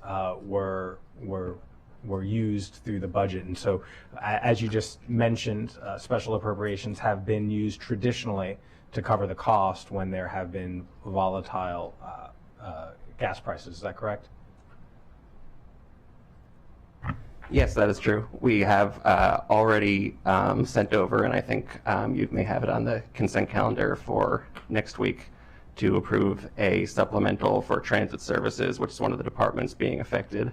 Again, it's possible that other departments may be affected. Department of Transportation and police departments are departments that would likely need supplementals if, for example, their personnel cost savings due to vacancies weren't providing them sufficient budget capacity to cover the cost increases for fuel.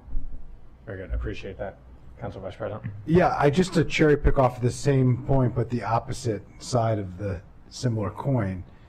One of the concerns that colleagues have raised throughout this budget cycle is the use of fungible, flexible revenue sources to expend funds without council authority.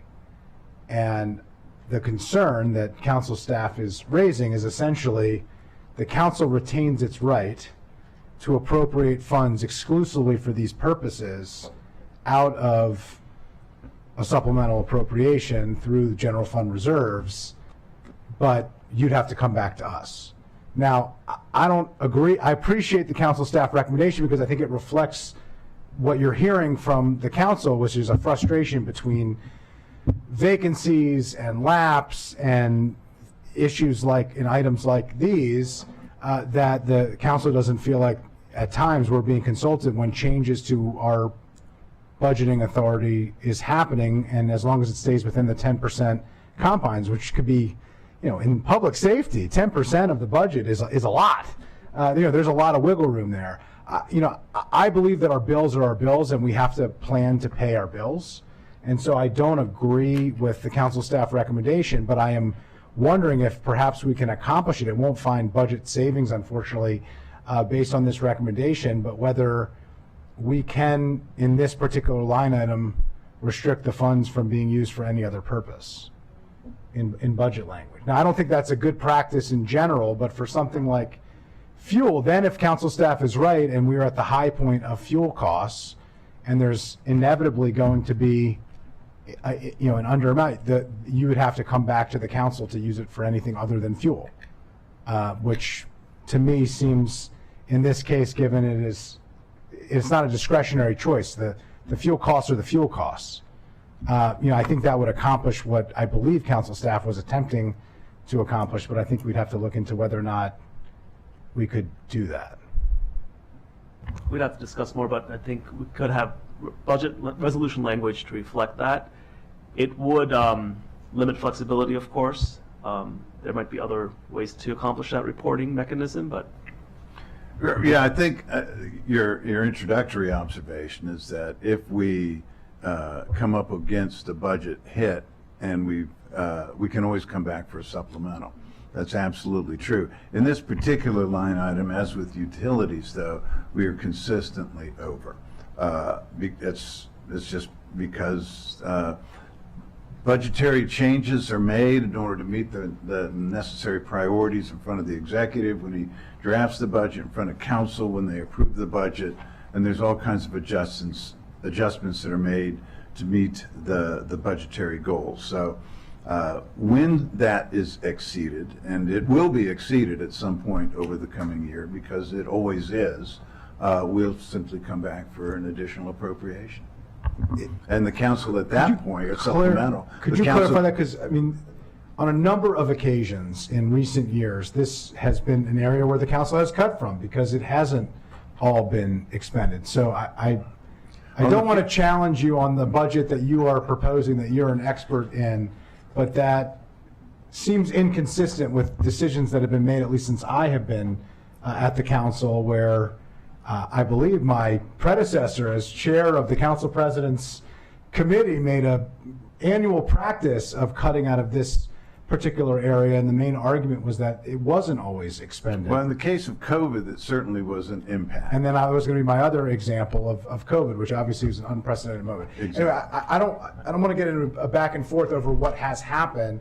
I just want to acknowledge what I think council staff was speaking to. My view is I don't think it is prudent for us to dramatically undershoot this number and then know when we are budgeting that we're going to require a supplemental appropriation.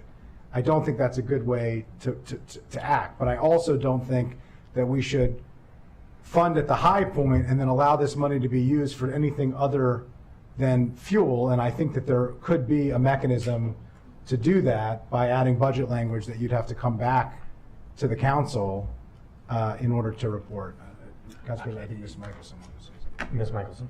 Yes, so council staff routinely, when there is uncertainty about an expenditure on something like fuel or snow removal, always advise you to appropriate at the lower level and come back with a supplemental if you need to, especially in a year in which we're desperately trying to get the total appropriation down. And it's important that we maintain flexibility in our reserve to be able to do this, but this is sort of a consistent approach. So what Mr. Nita has suggested to you is one we routinely would recommend where there's uncertainty about funding level.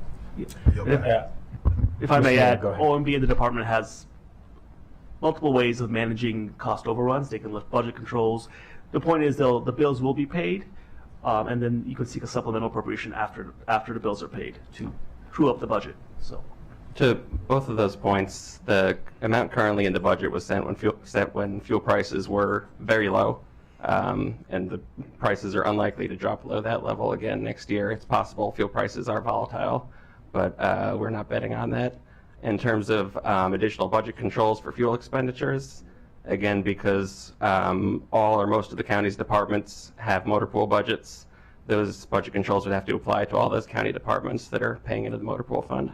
Sure, I appreciate that, and appreciate Ms. Michelson equating this to the snow removal fund, which is what we talked about in committee, that we don't really have a budget in the budget for snow removal, but after winter comes, we determine how much is needed, and this year, I don't expect much will have been needed, for better or for worse, although fuel costs clearly fluctuate a lot more.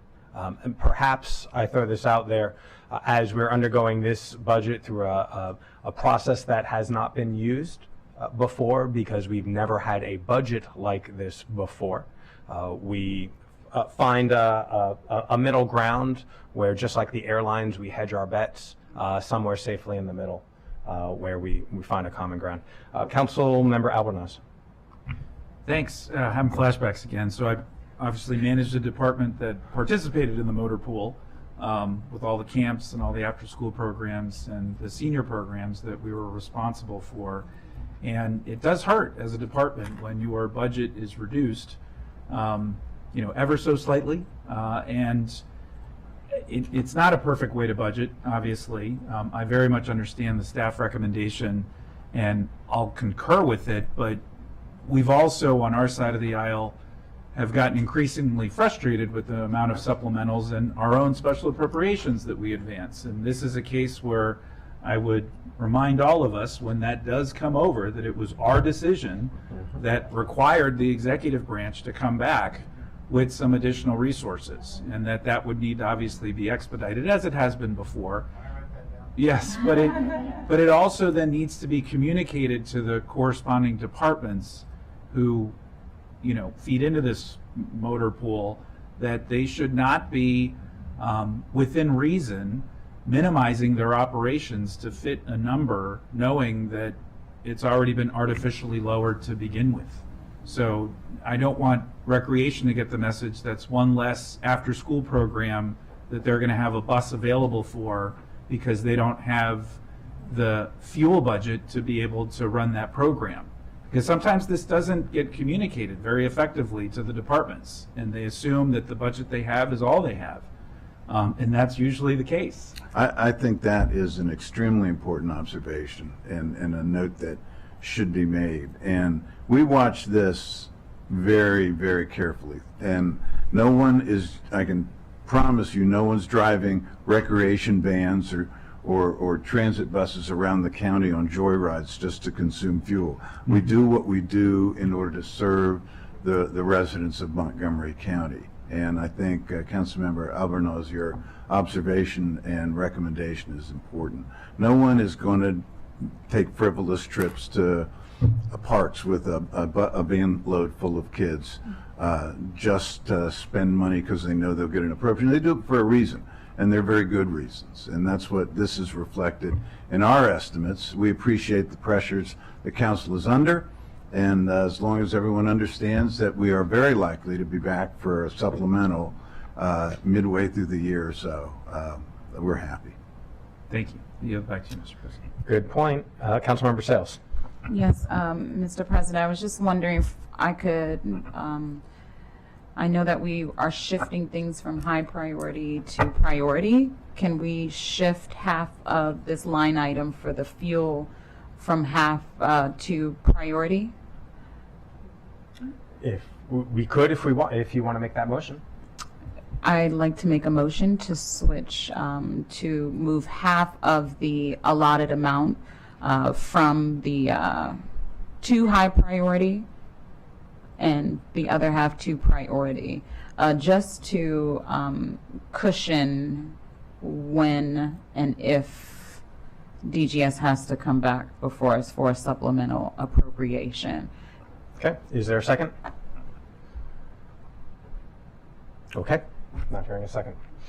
So, all those in favor of the DGS Fleet Management Services as approved by T&E, raise your hand.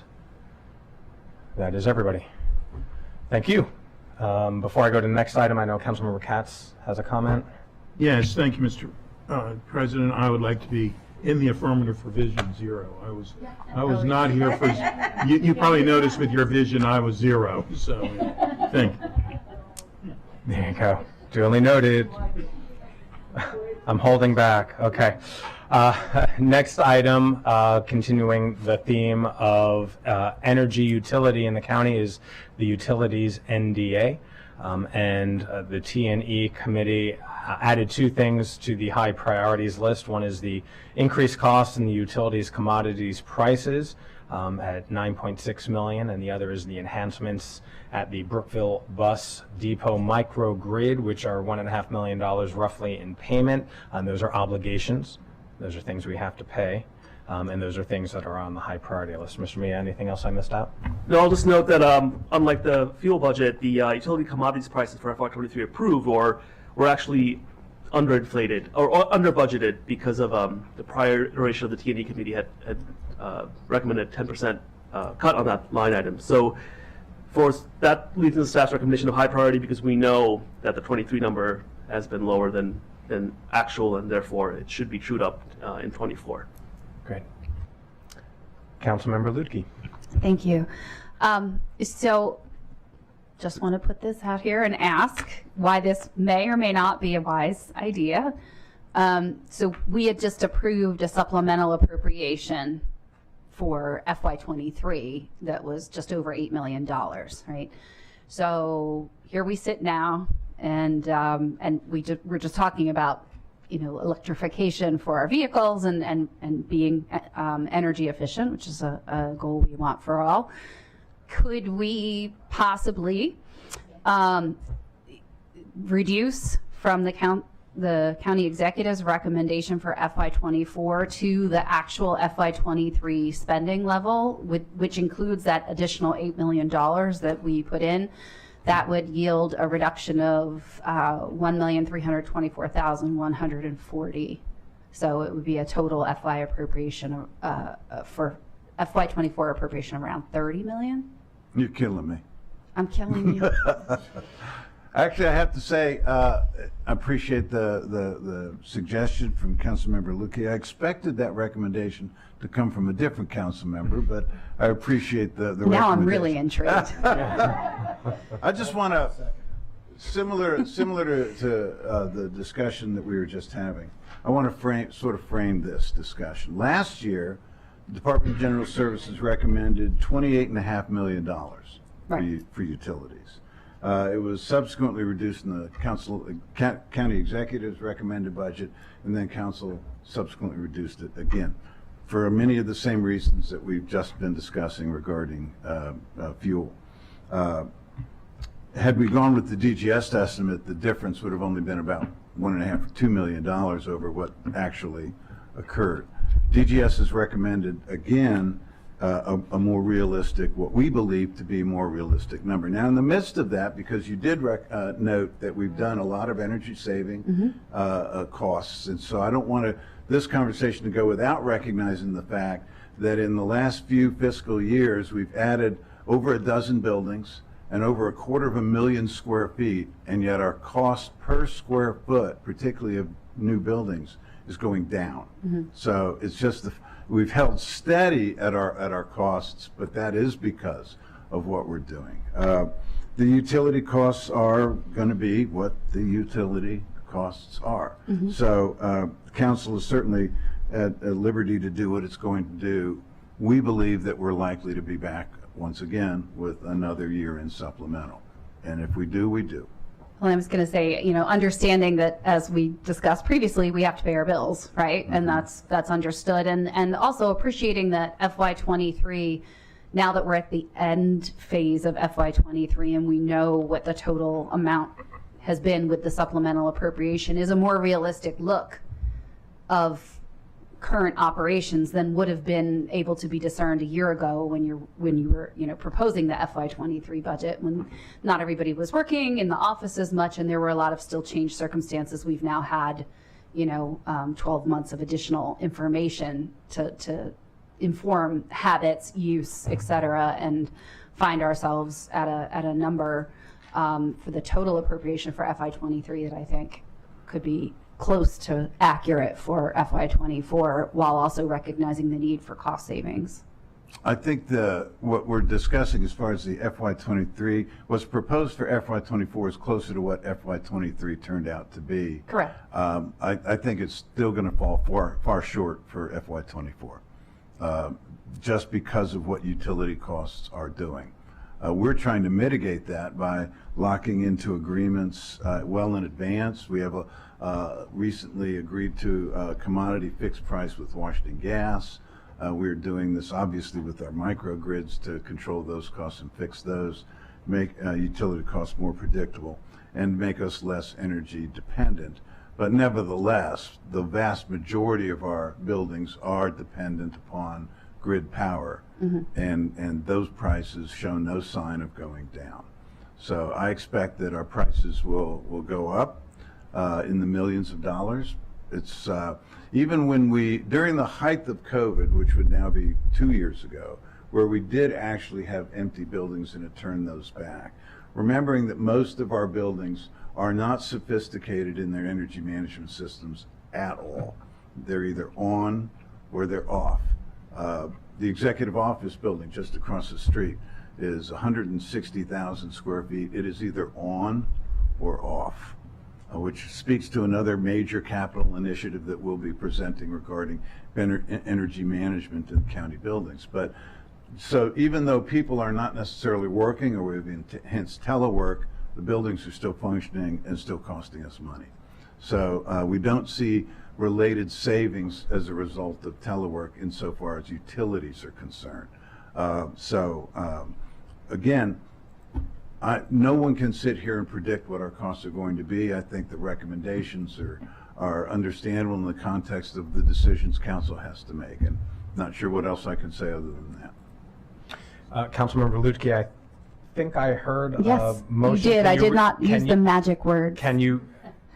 I would move to, Mr. President, I would move to reduce the line item here down by $1,324,140 to the flat funding level that is now the total of FY23's budget for that. And that is the utility commodities Yes. price? Very good, and seconded by Vice President Friedson. Councilmember Alvarez. So how many buildings are we adding in FY24? Because we've got the South County Recreation Center and Aquatic Center as one. That's going to suck up a significant percentage. That will not be insignificant. Natatoriums are huge Yes. energy consumers. Yes. And I have no prediction whatsoever. I haven't seen the numbers as what the estimated energy costs are of that, because that will be opening very early in the next fiscal year, by the end of the first fiscal quarter. So those costs will certainly be significant. Conversely, we're going to be, later in fiscal 24, we'll be closing down the Kennedy Schreiber facility so there may be some offset there. We're opening 2 fire stations, refurbishing other libraries, so it'll be a mix. I can't sit here and predict now. What has been motion made and seconded represents about a 4.5% increase over 23. Utility expenses are going up far more than that, but we make those decisions not knowingly. So. And also to point out, the utilities NDA not only funds electricity in county buildings, also electricity for streetlights. In cases where streetlights are added, those increase our utility costs. And then also other utilities such as water and sewer, including our recommended increase includes the 7.5% rate increase for WSSC water as well. Got it. So I very much appreciate and respect this motion. I think this one in particular, we know for sure this one's going to be higher coming in, so it doesn't really represent a savings, I don't believe. We'll see what this fiscal year holds. I think we're all sort of holding our breath and hoping that we don't have the recession that some are predicting, at least in this upcoming fiscal year. Just having mid-year savings, PTSD. And so I think I will not support this particular motion, but I respect where it's coming from, because I think it is what it is. Thanks. Thank you. Vice President Friedson.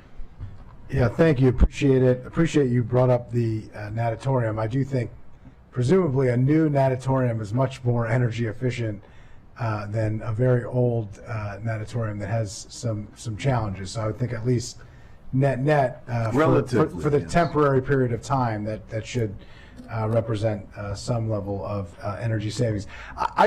My view, I appreciate the motion. I seconded it. I will support it because this is the exact opposite approach that we took to the last item, and I'm just a bit confused. I think at a certain point we should be consistent with the approach that we take on these, of whether or not we think it's more appropriate to retain council legislative and budgeting authority to rely on a supplemental appropriation that we think is likely or not. I think putting everything on and treating it the same way as the other item would present some real serious concerns. I think this was a thoughtful approach to look at what we did this year and fund it at that level. I do think that we're going to have to pay now or pay later on both, no matter what. I just think that we should be consistent, and this feels a little bit more consistent in light of the other item. And so for that reason, I will support it. But note, I would have been happy to go the other direction on the other item if that was the will of the body. We didn't. And I just think consistency should matter in the way that we deal with these issues. If I could just highlight from a logistical standpoint, it would be easier to do a single supplemental for utilities than multiple supplementals for fuel for different departments' fuel use. Duly noted. Councilmember Gemondo. Thank you. I appreciate the conversation and the input. Obviously, we passed the building decarbonization bill, and our goal, I would think, as a county is to do less and live up to that over time. And I think, at the appropriate time at T&E and at full council, we'll hear about that. And so, obviously, it's a consistent statement from this government that we want to have less energy usage, right? But we also want to make sure we're paying for and allowing for what usage will happen. So I just want to make sure I understood the point that you just made about if you had to come back, you'd like to come back for everything. Is that what I heard you say? Is that a fair characterization? In terms of coming back for a supplemental, again, with the fleet budget, that's a budget that is appropriated across multiple departments' budgets. Every department that goes over budget for their operating expense will need to send a supplemental at some point next year if that is in fact the case. They're overspent because of fuel, as opposed to the utilities NDA. That entire appropriation sits in a single budget, so that would be a single supplemental. So just make sure I understand the logic of what you're saying. So you're saying then you would appreciate the haircut or not appreciate the haircut? I would appreciate budgeting for what we realistically expect the expenditures to be. In terms of, since Mr. Friedson had brought up the council action on the fuel budget, putting the haircut on the utilities NDA would be logistically more simple than cutting the fuel budget, which would possibly result in multiple departments next year requiring supplementals. Got it. Okay, so you're saying if we were going to do what we did in the previous approach, you'd like to see it happen in the utilities NDA so that it could, okay. That would make more sense. All right, that's not what's before us now. So, all right, well, I think I've asked my question. Thank you. So I really think this is a good conversation and appreciate the focus on consistency, because this would be the exact, as presented, the exact opposite of how we just dealt with the fleet fuel costs, which we made the decision that we would hold on to those until the end and get a supplemental. And here it's front-loaded into the budget. The important thing to note about this entire conversation, whatever we end up choosing, is that if we wait for a supplemental or a grand supplemental, we need to build that into the budget. And we should not be surprised next year at some point. And so if there are savings to be made by this decision or any other decisions on this item or later this week, that money should not be supplanted somewhere else. It should be squirreled away so that when we receive the emergency supplemental, we have the money. And the benefit therein is that we know to the penny how much it costs, as opposed to approximating at this point in time. And so I am comfortable with either approach, but we just have to have our eyes wide open as to the commitment we're actually making. Councilmember Alwarnock. Sorry, last point. I try not to geek out on this stuff. I just lived it for so long. So the I agree with the consistency. That's fine. I wish we had known that, before we voted on the other, because I understand where you're coming from. Just logistically, it presents more challenges individually among county agencies. And we're appropriating now knowing it's not enough. So we are going to have to come back. And I guess the difference for me between FY23 and FY24 is it's not same service. We're adding facilities, facilities that take up a ton of energy. And I appreciate Councilmember Friedson's point about the potential offset, but I wish the aquatic industry had caught up with HVAC systems, but they have not. They are what they are. And so it's a very complicated system that you do not want to even spend. It would be really boring if we discussed right now. So I will support the motion for consistency's sake, but acknowledging we're going to be coming back in 6 months, 5 months, and to have to appropriate. I did have one final question though. There have been extensive energy audits done over time within the county. When's the next one? That's a good question. I'm not sure. I was thinking Mr. Joando's comments, and it would probably be appropriate for us at maybe in a couple months or so to do a T&E presentation to update at least that committee on the strides we're making on energy performance. Council members may not be aware that we only construct net zero buildings now. It's been that case for about 3 years. I just said we're going to do it. The county executive said, yeah, we should have been doing it, but we weren't, and now we are.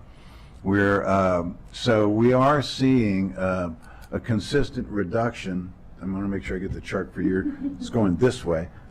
In our cost per energy per square foot across the portfolio. It's remarkably encouraging for newer buildings, but we still have a couple hundred very old buildings that are very old and will require retrofitting. So the news is good. We'd like to see it accelerated, but we do add buildings, and the buildings are less costly to maintain and operate, and the newer buildings will net zero on cost of utilities. So that's encouraging. That is encouraging. So just final 2 points. It would be good to hear when that is, and then we can find out, what the impact is, because there's a number of HHS buildings that also take up a ton of energy as well. Absolutely. Which would be helpful to know. And I do think that the appropriation here, and there is a way that we determine, although it's all under one budget, I want the public to understand that there's still ways that we track the energy use within each of our respective facilities. So there are ways that we can track whether or not we are being energy efficient. This council office building, I know, can be much more efficient than it is. It's just, old, and unfortunately, the variation of controls within our respective offices can be really challenging. But I think I'm going to stick to what I had said earlier. I think it's important for us to appropriate what is appropriate. So I'm not going to support this motion at this point, and that's where I am. Thanks. Okay, and I appreciate my colleagues and Director Dice for adding preemptively a committee, a T&E committee work session, not only to talk about county buildings, but also more importantly, talk about building energy performance standards and whenever that regulation, which is in formulation, not your department, but I know there's a lot coming. So colleagues, before us we have Councilmember Mink. I sent the text, thank you. Barely. Yeah, I appreciate the conversation. I think it's important, and I thank you for raising it, Councilmember Lukey. I just wanted to, I would have real hesitation about essentially budgeting for a supplemental that we know is going to be coming down the road, and especially if we're doing it across the board, I just think that it's going to be confusing for the public as well as for our various departments managing that. And I have real concerns, especially when we think about how this could play out, say when we look at our funding for the food hubs, our funding for emergency shelter. If we are saying, look, we're going to give you what we know is probably not going to be enough, but don't worry, come back for the supplemental, I worry about how that, even if we say that, I do worry about how that does tend to affect the decision making that's happening on the ground. If there's a feeling of, we've tightened our belts here, there may be some regions where we would like for agencies to be doing that, but there are many where we don't. We want to make sure that all of our, our buildings are functioning properly. We want to make sure that people are receiving emergency shelter and food assistance when they need it. And so I do think that, as Councilmember Albana said, that budgeting for as to the best that we can to what we believe the need is going to be is appropriate. Thank you. So with that, Just wanna- last minute comments. Councilmember I was Balcom. going to, the point about changing behavior, I think this is different than the fuel. I appreciate what Councilmember Albornoz stated. He got a promotion. It has been a long meeting, and he got his doctorate. I mean, it just... Now, the point about the fuel charge in terms of making sure that departments aren't cutting services, thinking that they're running out of budget. I think this is completely different in the energy. We want people to cut the budget in terms of energy. I mean, to the extent that you're not sweating unless you have to because the heat's not working or the AC's not working. So I think that this one is a little bit different in that it would be great if departments or buildings were able to conserve energy. I know that some buildings you can't. So it's just my point. Any colleagues? I'm looking once, looking twice. So we have a motion before us, moved by Councilmember Lutke, seconded by Vice President Friedson. All those in favor of that motion? And that is 4. All those against? Oh, 5, I'm sorry. And that was 5. Motion fails, 6 to 5. Okay. So without any other comment, all those in favor of the Utilities NDA as approved by the T&E Committee, raise your hand. That is unanimous. Thank you very much. And the final item on the agenda today is the Office of Racial Equity and Social Justice. And I will turn it over to the Chair of the Government Operations Committee, Thank you. Chairwoman Stewart. Thank you very much. We had a very robust discussion with Director Ward about the Racial Equity and Social Justice Office. And the packet that Ms. Singleton put together, you will see, provides a history of the racial equity and social justice legislation and office. And in particular, what I thought was very helpful was a history also of the staffing of this office. That was very helpful because the one item that is on the reconciliation is an increase of $96,069 for an additional FTE for a data analyst for data management and implementation of the Racial Equity Dashboard. And this is required by the Racial Equity and Social Justice Act. The GO committee approved this 3-0 as a high priority item on the reconciliation list. Ms. Singleton, anything else to add? No. That's it. All right, that is it.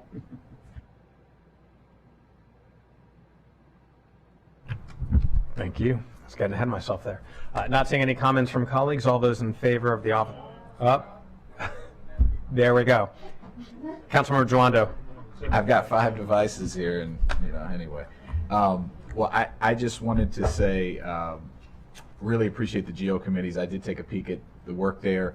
This has been an ongoing issue. Our commitment to racial equity and social justice has to be funded. You have to have the resources and the help to expand the mission and to do the trainings and to do everything you're doing. So I just wanted to publicly say thank you for the work. You've made great progress over the last several years. And I'm glad that we're going to be able to move this forward and get you some additional help. It is a high priority. So Much appreciated. Thank you. thank you. Very much appreciate your work, and all those in favor of this item as approved by the Government Operations Committee. That is unanimous.